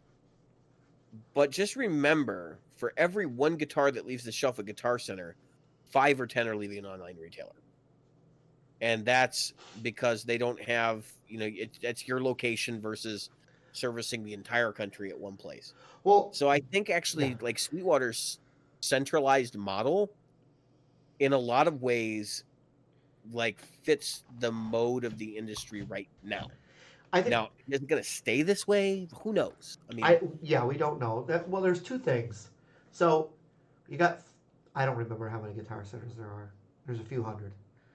yeah, it's like 300 or something, 250 or something. So if you take all these Guitar Centers, I'm busting my hump. I'm not even trying. Okay? And I'm busting my hump. Think about the number of me's that are out there. Right? In 300 stores. And now you go to Sweetwater. I'm not saying they're not moving stuff. They're moving stuff all day long. I can't imagine how many guitars get pictured all day long. Because he was, my rep was telling me about how that works. I'd love to see the inner workings of that. But my point is, what's that? I have seen it. You've seen it. Okay, so they showed you where they do the pictures and stuff? Yeah, well, there's a room and like we didn't go deep in there or anything, but it's there. Yeah, I can't imagine how many guitars are getting their photos taken at a time or whatever. Yeah, But I'm not trying to say this one sells more than that one or whatever. I think when it comes to, you either like one, there's either, when it comes to local shopping, you either like Guitar Center or you like your local mom and pop. That's it. That's really it. right. And when Right. it comes to not minding online sales, I think you probably go to Sweetwater. Yeah, I mean, I think because not only do they handle it well when it comes to the pictures, unless you're looking for used gear, right. when it comes to the pictures, and your personality, the personalities are there right there. I mean, I know Drake's name. I don't work with anybody else. I work with Drake. Drake Celebrate. That's it. And I call in. I leave a message for Drake. I can put an order in, and it's going to go to Drake. I know he's going to get credit for it. So if I order Captor X or whatever, Drake's going to be the one that makes the sale, right? But the point I'm making here is that we do have. It's hard for me, as a 50-something-year-old person, to think I could have bought that guitar. I'm pointing my Les Paul for the people listening. I would have bought my Les Paul, and things would have worked out the same. Okay? First of all, the color, we've gone through that story. The weight on it, that's a relatively light Les Paul. especially for a 50 standard. It's there's a lot of things about it I love.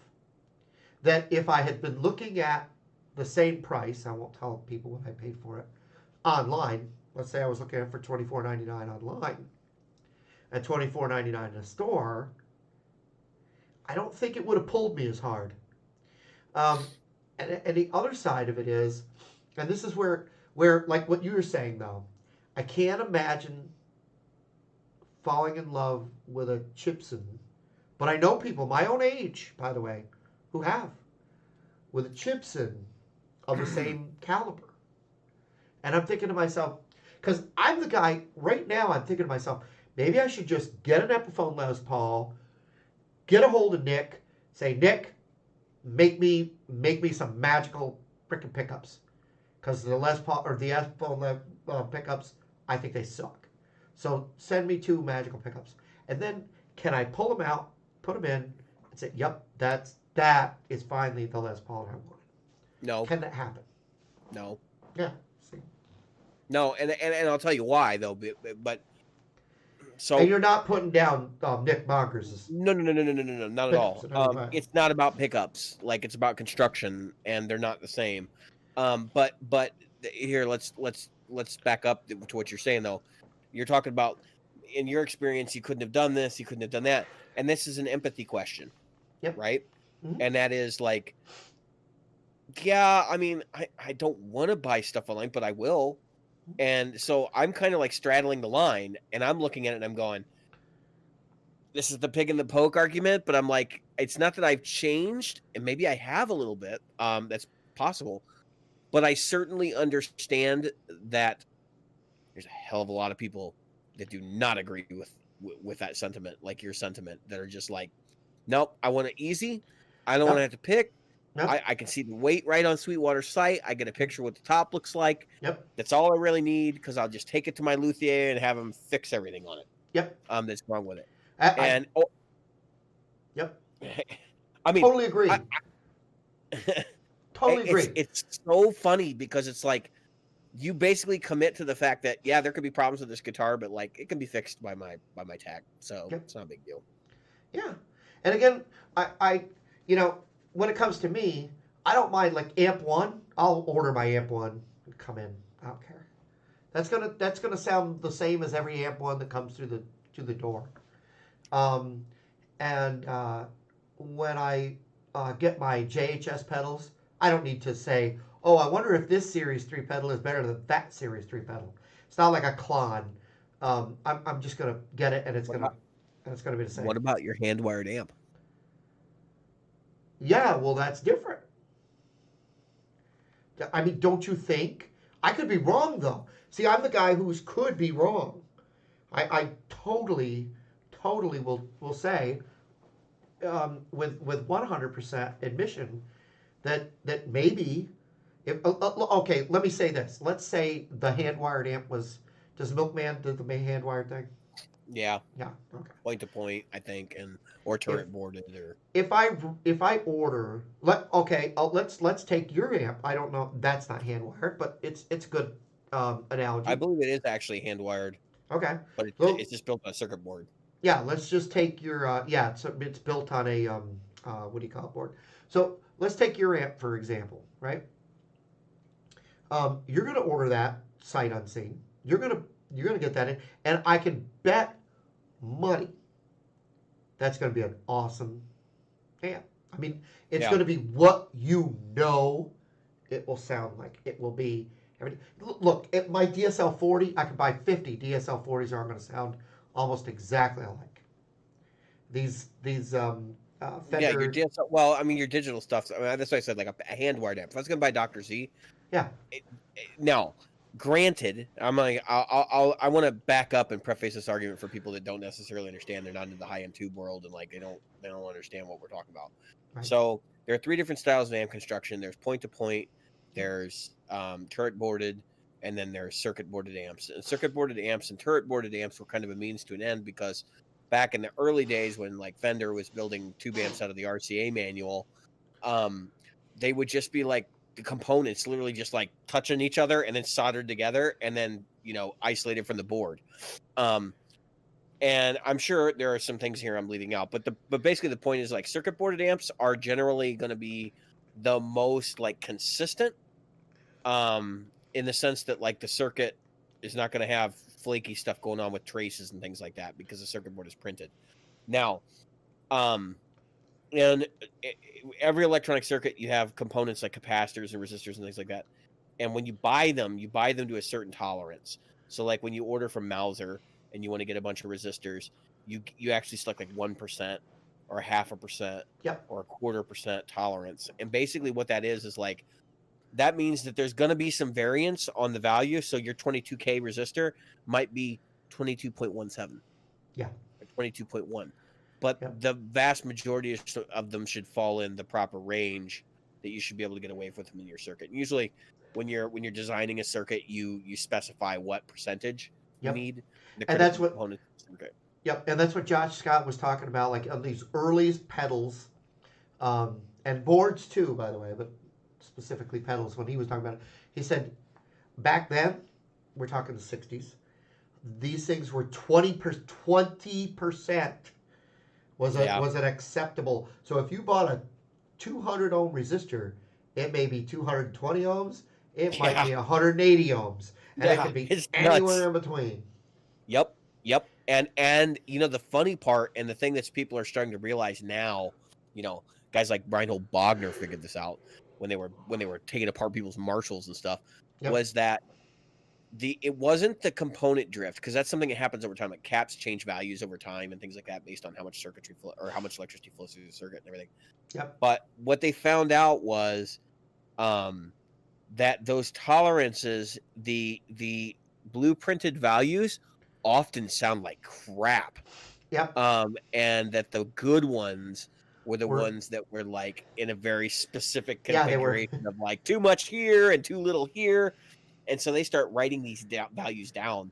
And that's how you get things like the Bogner Ecstasy, Yeah. which is basically like a plexi that's been modified to all hell, but also basically has like the best components of the plexis that he'd seen. Right.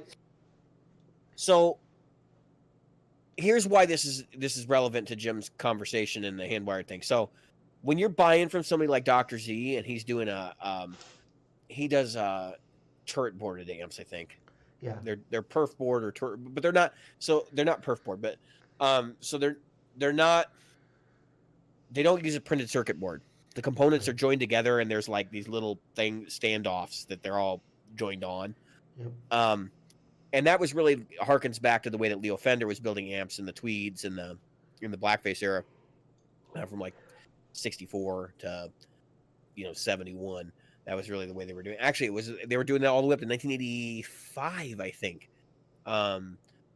So the reason why that's important is because lead dress, which is the wiring and how it's arrayed inside the amp and how it's laid out, makes a difference in the tonality of the amp, believe it or not.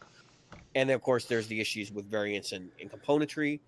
And these guys today, like, they're building more consistent versions of what was being done back then. Yep. They're buying the 1% tolerance parts and stuff like that.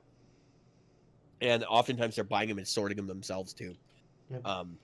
And so even if they're buying 1%, they're finding the ones that are closest to what they want and they're using those. And I think personally, any new production amp you buy is going to be pretty damn close. It doesn't matter whether it's a Dr. Z hand-wired thing, a Benson, a Milkman. Yep. They're or what's the other one? Morgan. Any of those style amps are gonna be pretty damn good. Like they're gonna. It doesn't really matter.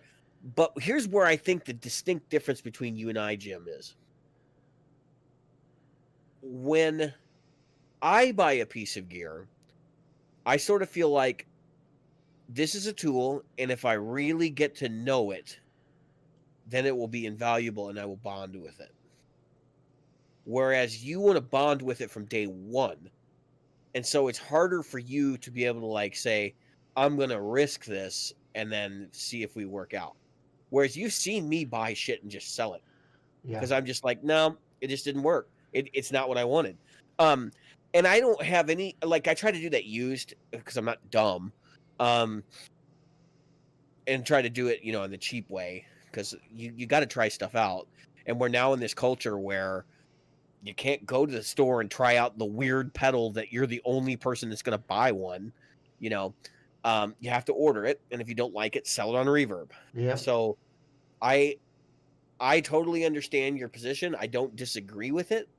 I just think that that's like where the logic shift is, right? Yeah. Oh, I wholeheartedly agree with you. Where we disagree, but it's not that we disagree. I shouldn't say it that way No, because that's not a. we don't It's disagree. We just approach it totally differently. right, right, and you are absolutely 100% correct.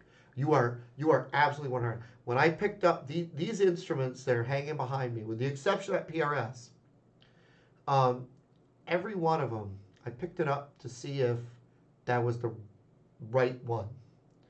And the funny thing is, the Aerodyne, which kind of falls outside of all of these, the Aerodyne, it showed up at the store. I had the Precision, and the Aerodyne showed up at the store, and I said, I kind of like having a jazz bass in the bridge, or jazz pickup in the bridge. And I thought, let's give it a shot. So I plugged it in, I played it for a few minutes, um, and I said, yep, I'm going to buy that. And I did not wait, folks. I bought it right then, that night. I actually went up to my manager and I said, I'm buying this, put it on layaway, take it off the stock. And then I picked it up the next morning. I brought the other one in and did the swap out. And with my layaway money, I still had money left over to buy these albums. So the fact is that I wanted this bass badly enough that I knew it. The same goes with the Les Paul. I've told the story before. I had it on layaway, and Gibson said, "We may have to take it back." They were like the Grinch that stole Christmas. They were like, "We may have to take that back here, and we'll fix it there, and bring it back to you here." And I was like, "No, you're not. I'm taking it home." And How dare you add 10 pounds to the finish? you sons of. So, and that might, you say that jokingly, but obviously it is light. And the V I had to go try. I had to go to the guy's house and pick it up, jam it. The SG, the same thing. The point is that every one of these, if it didn't feel like it was going to work with me in that moment in time, and I know, and you will be the first one to tell me this, and I already know this. This is the logical. There's the logical side of me, and then there's this side of me. The logical Jim's emotional side basically dictates what he does. He doesn't have like the logical side that's like, you idiot. Like you're romanticizing a piece of trash. Piece of wood with some wire in it. Yeah, so like you and Jack White actually have more in common than you think you do. Yeah, that dang hippie. Wow. What a hippie. Listen, I have been a hippie my whole life.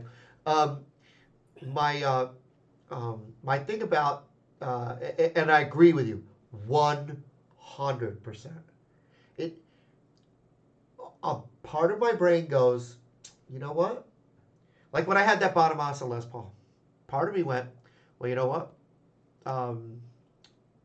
Nick said he'd make a great set of pickups. That's really all I don't like about it. He'd put some pickups in here, and I'd be all right with it. Part of Jim goes, this is a real Les Paul custom, and then the other part of him goes, this is an Epiphone.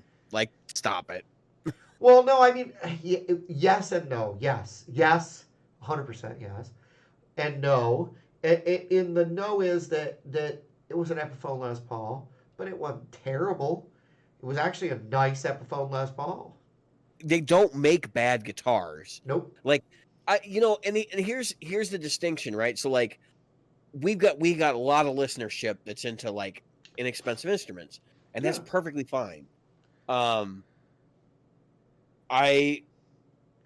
have said this to many people over the years, and I don't want people to think that I'm being pretentious, but it's going to sound pretentious anyway. So if you think I'm being pretentious, So fine. go for Screw you.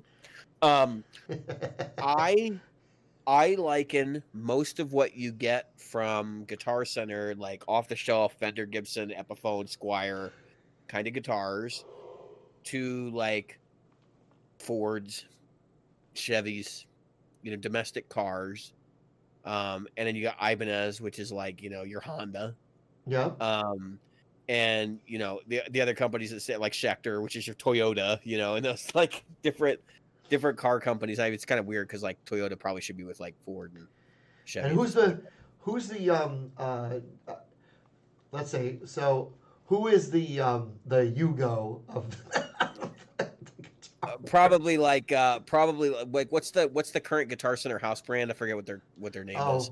Like that's a Yugo basically. Yeah. Yeah, like Laguna or somebody like that. Laguna, okay. Laguna, yeah. So what I buy generally are like Porsches and Ferraris and Lamborghini type guitars, right? Like I'm not interested in the thing that can get me from point A to point B. I'm interested in the thing that allows me to like ramp up and do ridiculous stuff that I probably don't need to be able to do. But that's what excites me, right? But you do it, and it's good. You're good at it. Listen, I'm just pointing out like that's what excites me. And that's where I'm trying to avoid being pretentious is like, well, I have to have this because I can't do the things that I do without this. That's not true either. I could pick up an off-the-shelf Telecaster or Stratocaster and probably just go ham on it. But it's certainly nicer and easier for me to use a really expensive guitar.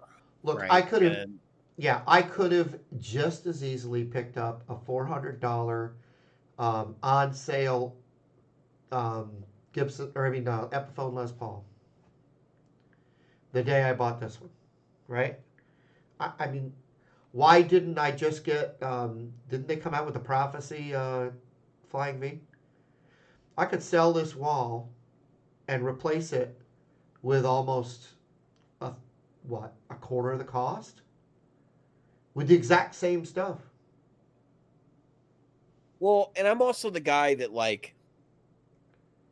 I'm also the guy that points the big middle finger at people who have like 50 guitars on their wall and they're all Epiphones and Squiers. And it's not that I'm giving you the finger because like you only play Epiphones and Squiers. It's because you got 50 guitars and I don't understand that. I honestly don't. Like I only want like 4 or 5. Yeah. I mean, I just want to be able to pick up a guitar and be like, this is the guitar, And I don't need to worry about like, oh, well, for that song, he played a red one. Like, what the hell? Who cares? I mean, we've said this before. I see these YouTubers, and there's some of them that just have Epiphone and Squier and dozens Harley Benton and that, and it's like there's a wall. I mean, if I wanted to, in 2 months, I could fill all these walls. You and I, with the collective gear that we have separately, and I valued mine, so I know how much my stuff's worth because I'm like a stockbroker. I got a list of everything I got, what I paid for it, and then what I can get out of it right now. Right. And most of that's for insurance purposes. Some of that's because it's like, well, if the price drops, like I want to get my money back out of it. I can tell you that I could buy at $450 or $500 for an Epiphone Les Paul Standard, I could buy 20 of them. Yeah. Maybe more. Yeah. At any given time, I could sell all my crap and buy 20 Epiphones. Why would I do that? What pisses me off is this pill that a lot of these guys want us to swallow is that, oh yeah, I play these every day. Oh bullshit. What do you do? Play that one for 3 minutes, play this one for 6.5 minutes. I have a hard time playing 2 of these a day because I'll play the same one for an hour and a half. That's irrelevant to me. That's irrelevant to me. As a player. No, I'm just saying that they're trying to make people believe you got to have these because look at how many they're trying to justify the fact that they have this gigantic collection for themselves. Yeah, they got to Like have that you confirmation shouldn't have, bias. if you feel like you need justification, then Then maybe you what do shouldn't you? have done it.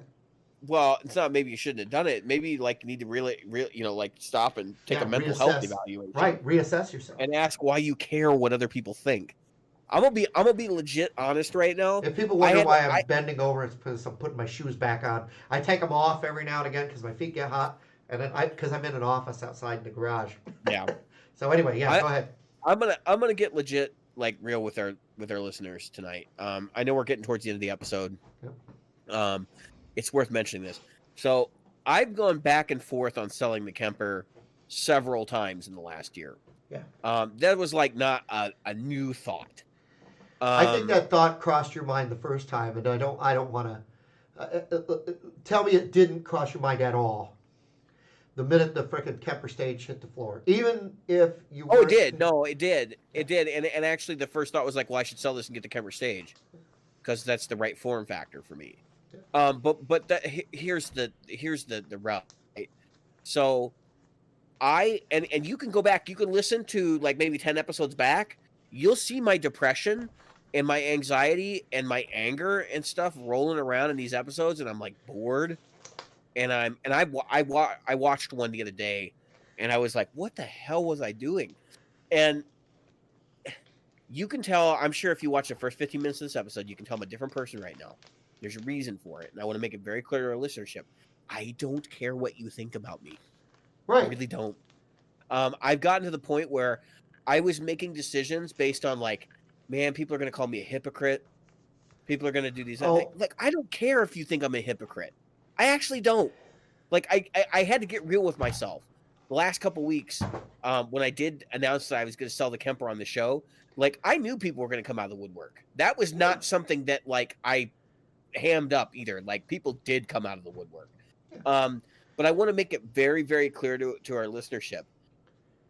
I'm forging my own path. And if I need your approval, like I'm doing it wrong. Right. Because Right. and there are definitely times where I ask for opinion or expert knowledge, and I'm not afraid to do that. Like when we talked about acoustic guitars, we did an episode where I basically been, hey, I don't know anything about this. And I'm not gonna be an apologist either for like when I say something stupid and don't know something, but it's based on experience. I Now, want to if say it's this based one. on me being an idiot, that's one thing. But if it's based on experience, like, no, I mean, in my experience, like, I think it really is this. When you went to get your acoustic, you did all the right. You know, you haven't bought a lot of guitars since we've been on the show. I don't buy a lot of guitars. The unicorn was for I'm not a hypocrite. right. The unicorn was for a joke. Okay. Yeah, I mean, it was the show. It was a show stunt prop. You know, right. I've still got to do something like that. I bought. Remember, I bought the Ibanez AZ. You bought the that AZ. went right back. That went right back. God help anybody. And you got the Kiesel, which was Kiesel. partially a show purchase. Like, Yep. don't let anybody think that the wrong way. That was partially a show purchase. Yep. And the Godin was definitely a show purchase. Yes, but that's a staple guitar now. Yep, the Godin. But your two Stallworth guitars are still right there, and that's your yeah, dude. I'm still playing my S500 is like S500. Still number one. You know, and I've had that guitar for like 6 years now. yeah, 7 years. 7 years. I've had 7 years. Yep. It replaced my previous number one. Exactly. And I sold it. I think right before the show started, that's when I sold that one. Yeah. I've had that one forever, by the way. But like Jim, you've had like 18 guitars go in and out in the time that we've done the show. Yeah. In 3 years that we've been doing this. And yet, since I've been here in this house, the last 2 years, I've only lived here going on 3 now. So for the most of the time that I've been in this house, this has stabilized. This wall has stabilized, and it's becoming more stable. I had a lot of depression going on.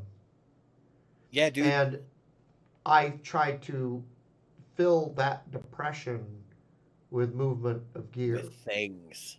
Because I went from a Marshall DSL 40 to a Marshall DSL 40. Yeah, I remember that conversation where Dimon had a side conversation going. He was like, "I'm not happy with my gear."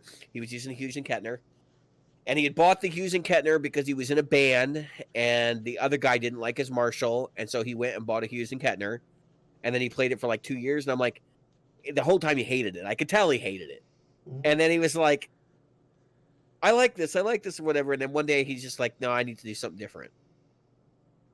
And I did. And what's funny is I went to back to well, I went to the Amp One, then I went to Marshall, and I did not dislike the Amp One. Listen. This is the promise I've made myself. Is that the only reason that the bass changed was because I actually went from a bass I thought I liked, didn't like, to a bass I knew I liked, did like, but liked this one more. And it was not, I didn't lose a penny. Each one was just a return. Because somebody said, didn't you sell that? I made it very clear. I did not sell that bass. I returned that bass. I was well in my return period. I was 2 weeks into things, and I was not gelling. I was not gelling with the way that I play bass with it. And so I went to the Aerodyne. The only reason I've gone to the Aerodyne is because they don't make what I loved anymore. And that was a American Deluxe Precision 5-string. And it's still, and there's only one for sale right now. It's on eBay, and the guy wants $3,300, and he's got 67 watchers. He's had several people make offers. He hasn't taken one yet, so I think he'd laugh in my face if I offered him 2 for it. So it's not going to happen. And so I said, all right, well, I'm going to live with the Aerodyne until I get that, and then even then, I'm just going to keep the Aerodyne as my second bass. But I'll get one. I'll just eventually one will turn up on Reverb for a reasonable price between $1,600 and $1,800, and then I'll buy that. Well, I bore the I'm glad we're doing this as we get towards episode 200 too. Yeah. Because I could just see me having a blowout with our listeners at 200, which would just not be good. Because I'm not saying that I blame our listeners for anything. Like it's my fault, right? Like I went down this path of thinking like I need to represent the show. I need to be the practical guitarist. Like I need to do the practical thing. Yeah, you did the 1 year of no gear. Like what the hell was I thinking? I know what I was thinking. See, this is the stuff that goes outside the show that people don't realize. Like the year prior to the year of no gear, I probably spent $4,800 that I did not have on gear. And I said this has got to stop. So that's why I bought the Helix, and then it was like year of no gear because I can't do anything with this anyway. And then because like I wasn't gonna blow more money. And then I bought the Kemper. And if you remember, the Kemper purchase was supposed to be a 2-year purchase. Like if you're a longtime listener of the show, it was supposed to last me 2 years. It almost did. It would have had to make it till like June, right? But here's the rub, right? When I was looking at the Kemper at GearFest, and I'm not blaming anyone because there were people who were there with me. I had said on the show, this is what I was going to walk away with. This is what I was going to do. I was going to walk in with this, and I was going to walk out with this, and I had this whole deal planned out, and I played some other stuff. I could have walked out with a Mason Triple Crown, and I could have walked, or a Dr. Z Nova. And I actually thought you were going to get that. Yeah, I thought that those were one of the 2 things you were going to walk out with. When you actually walked out with the Kemper, I was shocked. I was totally shocked. This year is not over yet. Anyway, and I don't feel like even walking away from it, I made the wrong decision, but I don't think I made it for the right reasons. Because even as we were playing it, I'm thinking like, yeah, this is this is really good. This is like way better than the Helix. And that's what was going through my mind. This is way better than the Helix. What should I have been comparing it to? The experiences of the other 2 pieces of gear that I had played. That's right. and realizing that even if I didn't want to buy one of those other two pieces of gear, maybe I should have sat on my money Yep. and I should have walked away and been like, I got to wait for the right amp. Yep. Um, and that's kind of where I'm at right now is like, even though I'm walking away from the Kemper, I'm being very, very careful not to like fall into the trope that I've done before, which is what is going to be best for the show. Like, in other words, what is going to be best for me to like talk about on the show, and what is gonna get our ratings a little bit of a bump, Yep. and do this kind of things. I got to do what's right for me, and I cannot continue to do that. And like, I felt so embarrassed the other day. I was at Good Time. I was talking with Pat, the owner, and he said, "Well, so what happened with the Kemper?" Like, and I basically said, "It's just not doing it for me anymore." And he goes, "Well, what didn't you like about it?" And because he actually likes Kemper, and I told him, I said, "You know what? It really wasn't the Kemper per se. It was like I've got all these great tones in there, but I said none of them are perfect." And I said, I'm still chasing that perfect profile, that perfect thing, and like I'm realizing that the means to an end is probably not in the digital realm. And I said, plus, like, I feel like a complete idiot because I should have done this a while ago and moved on. And like, he's like, well, why didn't you? And that's when I told him, I was like, well, I was concerned about what other people were thinking. Yeah. Like, and I didn't want to get called a hypocrite. I didn't want to drag the show's name through the mud. And like, I realize now how stupid that was because here I sit, I'm in a much better mood now. But the authenticity side of the show, that's honestly, that's our biggest stock and trade. Like, I feel like we're having a behind the scenes discussion, but we're not.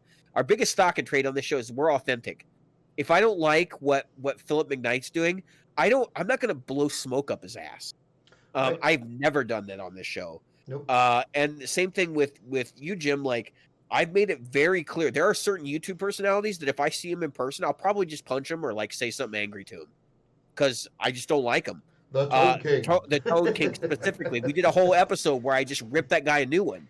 Yeah. But that's always been our strength here is the authenticity, and I Yeah. had lost that because I was so concerned about something I had said, and the fact that was going to alienate listeners or make people think that I was a liar or that I was a hypocrite, Yep. and it buried me on this show. It Yep. really did, because I let that dictate my decisions and gear buying and like what I was doing, and it got me to the point where, you guys have seen me do this resurgence. Like, I'm just going to woodshed.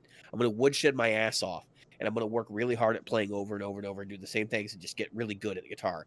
And that was a reaction, an angry reaction to the fact that I felt like I was trapped. It's been a good, healthy outlet for anger, but that's what that was. Yeah. And so now I'm like, I'm a better player. It didn't hurt me to do this, but Yeah. it's definitely a learning experience. I have to be more present and aware that, aware of my needs, not just as a player, as like an individual in general. Because I could see myself, like, I've talked to my wife about doing a political podcast. I've talked about doing some other podcasting stuff, and it's like I have to be very, very careful because I am a person that even though I let it all hang out, I'll say awful things. I get in trouble for it. Like, I know that I can't run for public office. Somebody will dig up this show. And I'm kind of like looking at the situation and I'm like, do I want to do this? And what's the personal toll going to be? Because now I know, like, I have to be me. I cannot be me. I would be your pendant. So before we get down that road, I want to say something. So this guitar is going to go away here in the next few days, but that's not mine. That's my son's, and that's the reason it's going away. So the red Stratocaster is leaving. This one, I like the guitar, but I've been thinking about the fact that I want to go down to 3. So that's really where if the PRS leaves, it's not because I don't like the PRS. It's because I'm thinking about going to 3 for a while. And the V won't leave because of a different reason. But the truth of the matter is, I've been thinking about going to 3. I mean, I can't count the bass and the acoustic because those are two different things. They stay over there. Well, I can't. I mean, like, just because I've had this like bombshell here tonight, I have to say the same thing to you, though, Jim. Don't make decisions, and don't worry about what people think of what Yeah. you're doing. Yeah, I and mean, that's well I again. busted your balls on this show so many times for having like 18 guitars go through your hands, No, but like, we've all done it. right, It's something or another. We've swapped out like dozens of them. How right. many fuzz pedals do you think I've gone through? I mean, it's I actually sent a list. I put together a list of all the pedals I could remember owning, and there Yep. was like 100 and something pedals on that list. And I sent it to somebody, and I was like, "Yeah, this is I think everything I think I've owned." And I went through and I started checking stuff off, like this pedal is this pedal is this pedal, you know. And there are certain circuits that I've owned like maybe 8 or 9 times. I only say what I said because of the fact that there are things I need versus things I want, and this is a want, and the captor is a need, and I kind of want to focus myself on needs versus wants because I've been thinking a lot. When you just mentioned the and folks, we're over our 2 hours. We thank you Oh. for joining us, but if you stay, there's more. But wait, Yeah. there's more. There's always more. I've been thinking Come about on, you doing might see me cry. I've never cried on the show. I've been. I cry The afterwards. chances of me, yeah, I know, me too. The chances of me crying on the show are like 0 to 0. I don't cry. I don't cry. I've cried at one funeral. Like, Exactly. I just don't cry. I- Like, it's just I- not something that happens. I've only been to a couple funerals, so let's just say that. What I was about to say is this, and it's I think it's important. So I've been thinking about doing a political podcast, but I worry more about what it will do to the show than what it would do to me. Oh, I have a solution for that, Jim. Quit could the talk- show. We can talk about it. We do a podcast where we're pundits. Because definitely our points of view do not match. I am going to wear a mask and disguise my voice if I do it. Are you? That's No a one good will know idea. it's me. I want to do more of because I want mine to be like Isaac Butterfield or Joe Rogan, in that mine would be more along the lines, actually more like Isaac Butterfield or Bridget Fennessy than Joe Rogan. Joe Rogan always has a guest. I kind of want to come at things in a comical way because I'm a very funny person. If you guys meet me in person, I am a hilarious person. I've been told by millions of people how hilarious I am. We would have a newspaper that we hold up every episode to indicate the date, and we would Yeah. be wearing the black ski masks. Yeah. And that's how it's gonna roll. Let me And- tell you something. They always Yeah. figure out who you are. Oh, I know, and like it's supposed to be tongue in cheek, like it would Yeah. be just totally comedy. Because look, I'm a believer in this. Politics is sacred. Like your politics and your beliefs are sacred. absolutely. You should never be ostracized for your beliefs, but I also encourage people to realize that there are more than one solution to every problem. Exactly. And that's so that's why I could do something like that and get away with it, because I can play both sides of the fence all day long. yeah. I just have to be careful because if anybody, it's not that they could get me fired for it, because as Yeah, long as I don't announce what I do, who I do it for, it's still okay. That's not to say we're talking about other podcast possibilities for us, but we are not going away. I want to make that No. very clear to everyone. So I've come up with a couple of funny things. I made a suggestion to David already in the last couple of weeks. I sent him there's a Scott, I want to say Scottish Irish. dude. That guy's great. Yeah, This I've been guy's watching this stuff for a while. hilarious. And I just recently discovered him, and I could not stop laughing. I mean, he does very short videos. Yeah, they're basically TikTok length. Yeah, I think the longest one is like 5 minutes. And, Yeah. and he does some funny, like he talks about every Tool fan. He has one for every Tool fan, and in walks a guy who goes, "You want to get high and listen to the new Tool album?" I don't really like the new Tool album. He plays both characters. My favorite one is the one Come where on, let's he get- takes all of Kerry King solos. Oh yeah, Kerry King solos, and he tries to make one. Put them all together. He puts them all together. Don't give the punchline away. I'm not gonna give the punchline. He takes all the Kerry King solos, and he overdubs them on like the multi-track DAW, and he like puts them all on top of each other, and then it unlocks this like secret code. Yeah, wait till you hear it, guys. That is a funny one. Yeah. And who was that? He did one where he talked about all Djent players, and the 20-string guitar thing. He did the joke on that. He's an incredibly funny guy, because he knows this is what comedy is. He's a funny guy, and he's got his timing down. Right. I've seen so many podcasts that think they're funny. Yep. Like us. Well, no, I think we don't go for funny, but when we do, we make it. I know a certain podcast that thinks they're funny, but I'm not allowed to say their name anymore. I'm gonna say Jared Dines, and some of them overdo it. Some of them hit the mark sometimes, and at other times they overplay the joke. You can't beat the joke like a baby seal. You've got to have comedy. And the problem is like Stevie T tends to be funny, but then sometimes he'll beat the joke to death. And so sometimes his 12-minute video would have been good at 8 minutes, but then it's starting to get unfunny. Is just Stevie T. I don't think he's intentionally trying to be funny. That's just how wacko that dude is. Yeah, I get the feeling that if you met him in person, he would be that weird. But where he sometimes it's overplayed, like kicking the things and nipples.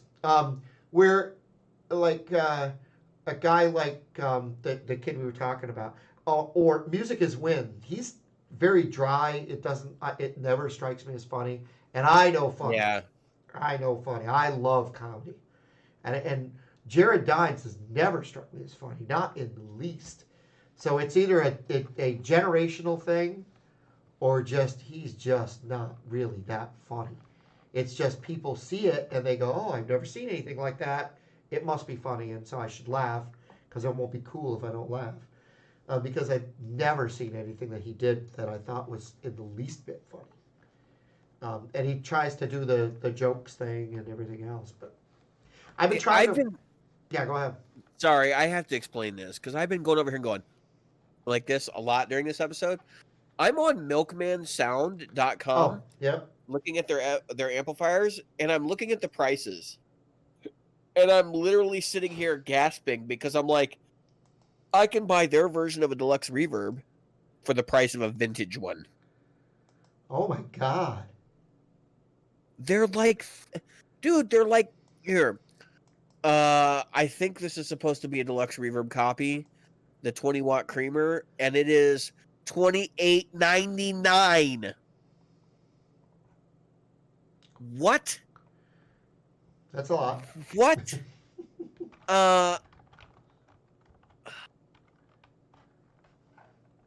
See, I can't.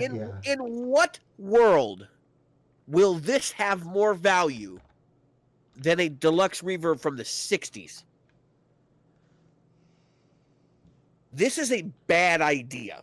Yeah. If you're buying this, you're doing nothing but spending hipster money. Everybody's buying Milkman right now. Yep. So you're going to pay the premium to buy an amp. Now, granted, I haven't played one, right? Yep. And I'm making some assumptions here. But you're going to pay this kind of money for what is essentially an amp you can get for $2,800 for a real one. Between $2,800 and $3,500 for a real one. For a real one. I mean, this just doesn't make sense to me.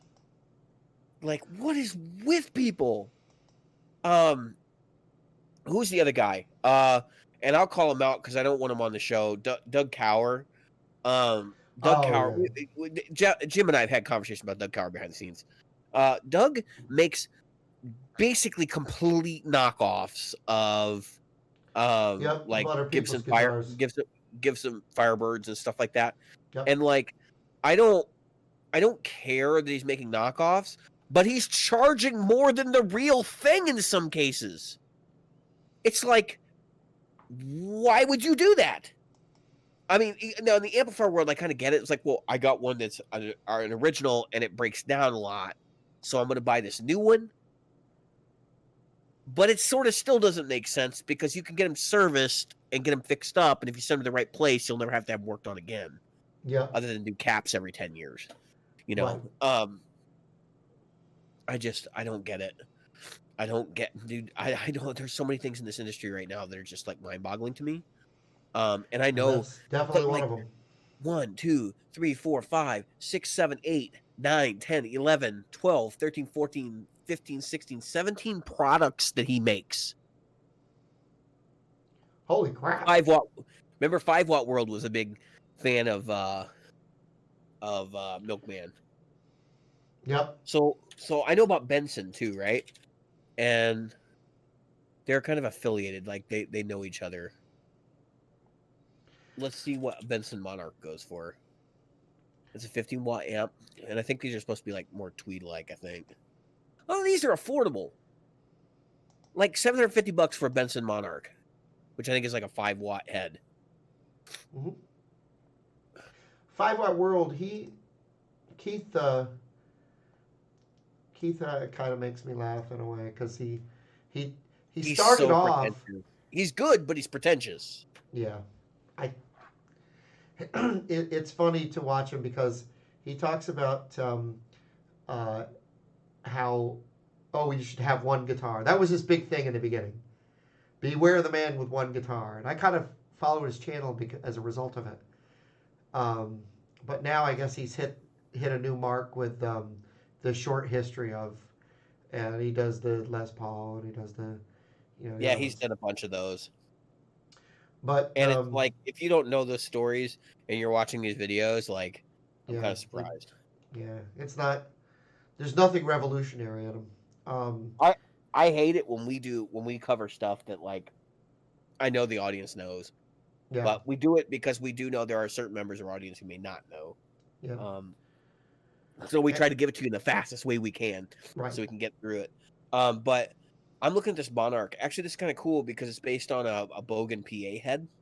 Yep. Like a certain other guitar player we were talking about recently. A lot of those old PA heads were popular. I mean, the Sun Coliseum head was what guy in Black Oak, Arkansas is using. Yep. So. I find that not surprising. Anyway, but yeah, no, interesting stuff. But so like there are companies out there that are making stuff like Greer, right? That are affordable, but why in the hell is Milkman so much money?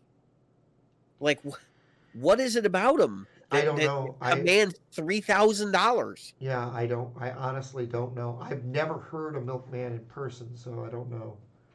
They can't listen. Aren't they popular if I can buy a Dumble clone from a reputable builder for $3,000, you can lower your price, Milkman. Sorry. Yeah. Sorry. Who made JHS's amp for him? The one that he uses. Is that? I thought it was them. Was that them? Yeah. Let's ask. Who makes the JHS amp? Yeah, because he made a Milkman. Milkman. Yeah. I thought so. Just looking at it. Do you know how much the amp is? What, $4,000? $2,600. Oh, that's not terrible. 26 versus. Yeah, for a single channel amp with 4 controls and a low and high input. Yep, that's pretty much it. With a Jupiter speaker, where's the? I want to know. Now you know why I want the California Tweed. No reverb. Well, yeah, no, like $1,800. I mean, that totally makes sense. Turret board doesn't even look that super clean or anything. It's not mil spec or anything like that. Transformer's tiny in this thing.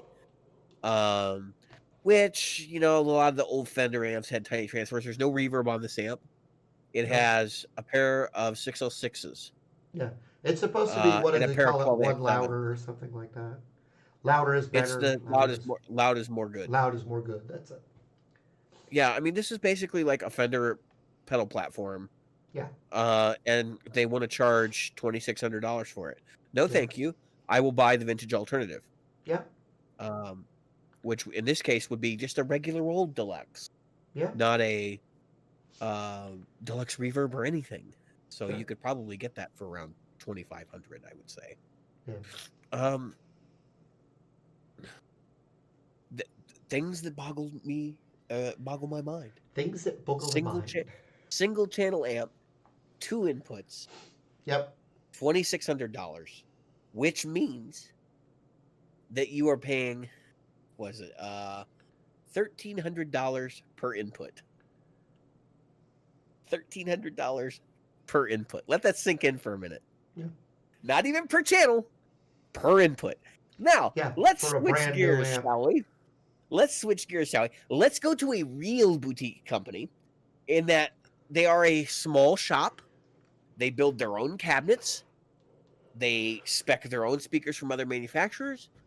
They build their own boards. They populate their own boards. They get their own spec transformers. And they do everything in-house by themselves as much as possible. Let's look at Mesa Boogie, shall we? So, Fillmore. A Fillmore 50, which has more watts than this, by the way. So even your watt to dollar ratio is higher. A Fillmore 50 combo is $16.99, I think. I'm looking for the listing. Yeah, $16.99.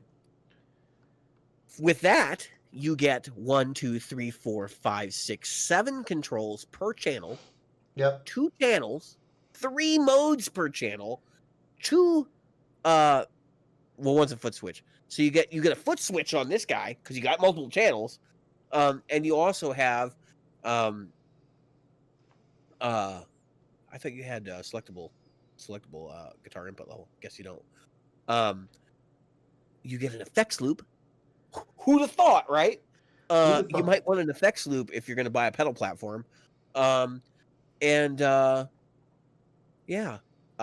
Celestion speaker, a big transformer, pair of big transformers. I think $16.99 is probably the better value for a multi-channel amp for a pedal platform. I'll just say this: the Mesa Boogie that I'm looking at is the California Tweed. It's only single channel though. It is, but it's basically 8 amps in the same box. Well, it's got a normal and a low input, but yeah, single channel. And for that money, we're looking at $18.99, and that, I mean, that's a, I'm just saying. Again, can I ask you a question? Yeah. Hey, can I ask a question? Yeah. Is the real reason you want a Mesa Boogie California Tweed because it's white? No, because I was looking at the blue one, which is like $20.88. Yeah, they're a little bit more. Yeah, so these amps, like if you haven't looked at the California, I know I covered it on the show earlier, but it has multi-watt mode, and so it allows you to go from 2 to 10 to, I think it's like 15 and then 30 and then 40 watts. Yeah. And each of those settings is basically like having a different amp. So it's like a Champ, a Princeton, a Deluxe, and then like one of the like a Bassman, right? And 40 watts, it's basically a Bassman. Yep. Which is interesting because it's all 6v6 powered, but like that immediately is better than a Loud is More Good from JHS, which is one setting. Yeah, you go from 2 to 10 to 20 to 30 to 40. So it's that's one of those. And things. You have effects loop, a reverb foot switch. Yep.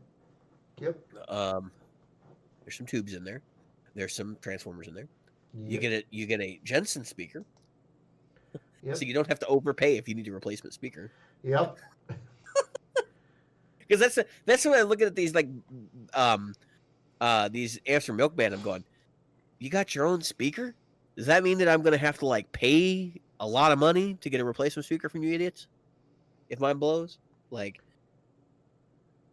I have no idea what your speaker quality is like. I don't know where you're getting them from. Call me nuts. Yeah. Well, again, when it comes to Mesa Boogie, they've been doing it right for a long time.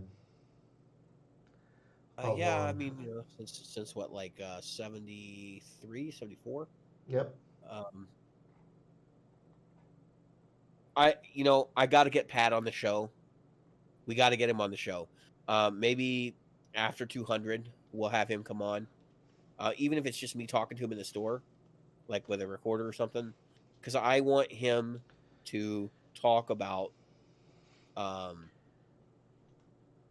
I want him to talk about Mesa Boogie. I want to give him the spiel. I want him to give the spiel that he gives to people who are like on the fence about whether Mesa Boogie's any better than any of the other boutique brands, because he knows firsthand. He's dealt with their salespeople. He knows all the people that work there. He's met everybody. He knows firsthand the size of the company, the level of talent at the company, Yep. the amount of resources that company has, the business practices of that company, and the fact that they really are truly a boutique company, despite the fact that they now have a reputation for being as big as Marshall or as big as Fender. You people are nuts if you think Mesa Boogie is that big. That's why their amps are still $3,000 and $2,000. They don't make anything cheap Yeah. because they're not a massive corporation. They can't do it. Yep. They don't have the infrastructure in place. They'd have to go to Premier Builders Guild or whoever else that's still in business to get them to build their Chinese boarded amp. Yep. They don't do And that. that would not That's have the never same quality. that's never been their thing. But my ultimate point before we end the show on this is that if you're looking at boutique amplifiers, just understand that the only two juggernaut companies in our entire industry, true juggernauts, as far as guitars are concerned, it's Fender and it's Gibson. If you're not a Fender or Gibson brand, and I'm talking about Jacks and all those other ones, like, you're probably a pretty small shop. You might pretend you're bigger than you are, but you're probably not that big. If you are in the amplifier side of the business, it's Fender and Marshall. And with rare exceptions, some of the other companies can be fairly large, like Vox can be a little bit bigger. But for the most part, and I think amplifier companies, it's not as cut and dry. When you're talking about boutique stuff, like Soldano is probably marginally smaller than Mesa Boogie at this point, Yep. because Soldano just sold his company. He went over to a company that's going to build his crap for him, Oh, Mike which means Soldano. that your $4,000 Soldano is now made by whoever works at that plant. Like, absolutely ridiculous. I'm sorry, if Mesa Boogie can still have the same people that's been building their amps that have been working there for 30 years, since Randall Smith actually had to hire employees, most of them are still working there. If I can still have that same person building mine, why in the hell would it be any different for like Mike Soldano Yeah. or any of the? Oh, God, I got in a pissing match. This is totally relevant. I got a pissing match on YouTube with a guy who said the Mesa Boogie dual rectifier was a knockoff of the Soldano SLO 100 preamp. No, it wasn't. Yes, That's it not was. even. Yes, it was.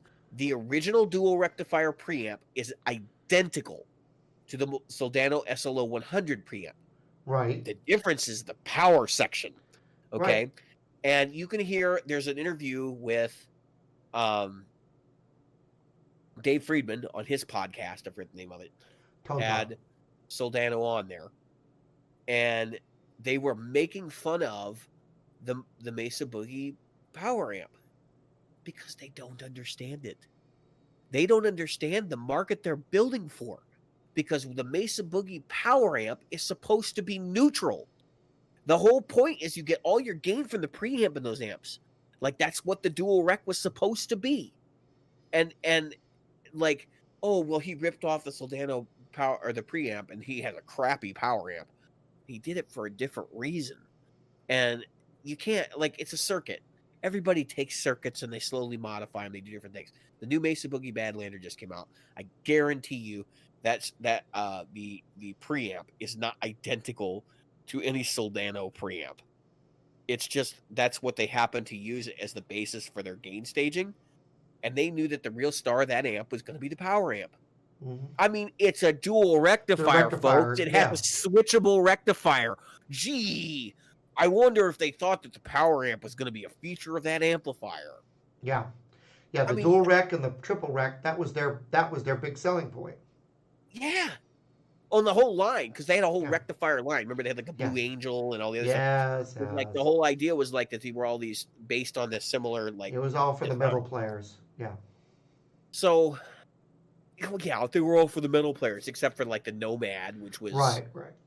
like firmly in blues territory. And that's that's like the mindset of people though. Like I like Soldano, so I'm just gonna go around and spew this little piece of knowledge I heard from somebody, Right. and pretend like I hate Mesa Boogie because they ripped off Mike Soldano. Listen, Mike Soldano ripped off Marshall long before, and Marshall ripped off Fender because they stole their design from the Bassman. Like it doesn't And stop in this industry. yeah, and of course, Boogie started with the Modifying, hot rodding modifying, Fenders. right? Princeton's, yeah, Yeah, I mean the first Mark I was they were modified Princetons. yeah, yeah. They All were right. modified Princeton's. Since you're looking at the California, I'll clue you in. So the California is based on tweed, right? It's a California tweed. And that was really what Randall Smith liked. He wanted to build tweeds in the beginning. And they, just happened to be that they the circuit that took off was the Mark I, Right. which was a joke. Like he wasn't really like looking at. So he had all these prototypes and stuff, and he had all these blueprints for these tweeds that he thought about building. Right. And then he built a couple, and then they just like never happened, right? So like 30 years later, actually it's the 50th anniversary of Mesa Boogie. They decided they would take a look at some of those designs a couple years ago for the 50th anniversary, and the California Tweed is the 50th anniversary amp. Yep. The Fillmore is actually the kissing cousin to the California Tweed. Right. It is based on the same Tweed circuit with modifications. Yep. And Well, then you can. I mean, the Fillmore. The name should say it. Can you know what's even worse? Sure. They have another amp that's based on, and I found this out the other day. Some people were talking about it in an amp builders forum. There's one other amp that they have released that is based off the California Tweed circuit. What's that? The Triple Crown. Oh, the Triple Crown. Yeah, TC. Can you believe that thing that with monstrous molten gain is loosely based on some of the same principles and circuit designs that are utilized in the California Tweed? Yeah. Well, I can see you liking the Fillmore, honestly. I mean, No, Fillmore's my thing. That's not really a surprise to me, and I hope that the Tweed isn't a surprise to you with me. I just, it is and it isn't, because everybody knows you play Tweeds on the edge of breakup. Yep. The Fillmore is the same thing, but it's just done differently. Right. It's voiced differently, and so like, I get it. I just thought that you would be pushing it a little bit more on the saturated side, right, than the cleaner side. Like I know you like to play on the edge, but right. I don't think Tweed circuits do their best on the dirty side. Right. I think they do their best more towards the clean side. Yep. You don't want them clean either. Like I don't want people to think like, oh no, this is about headroom. No, it's not. It's not that. It's like literally like on the volume knob. It's like the difference between 1 o'clock and 11 o'clock. Right. So, anyway, all right, we need to end this. We need to end this train. Yep. I've been David. I've been Jim. And tonight we were practical guitarists, and it took too long. Yes, it did.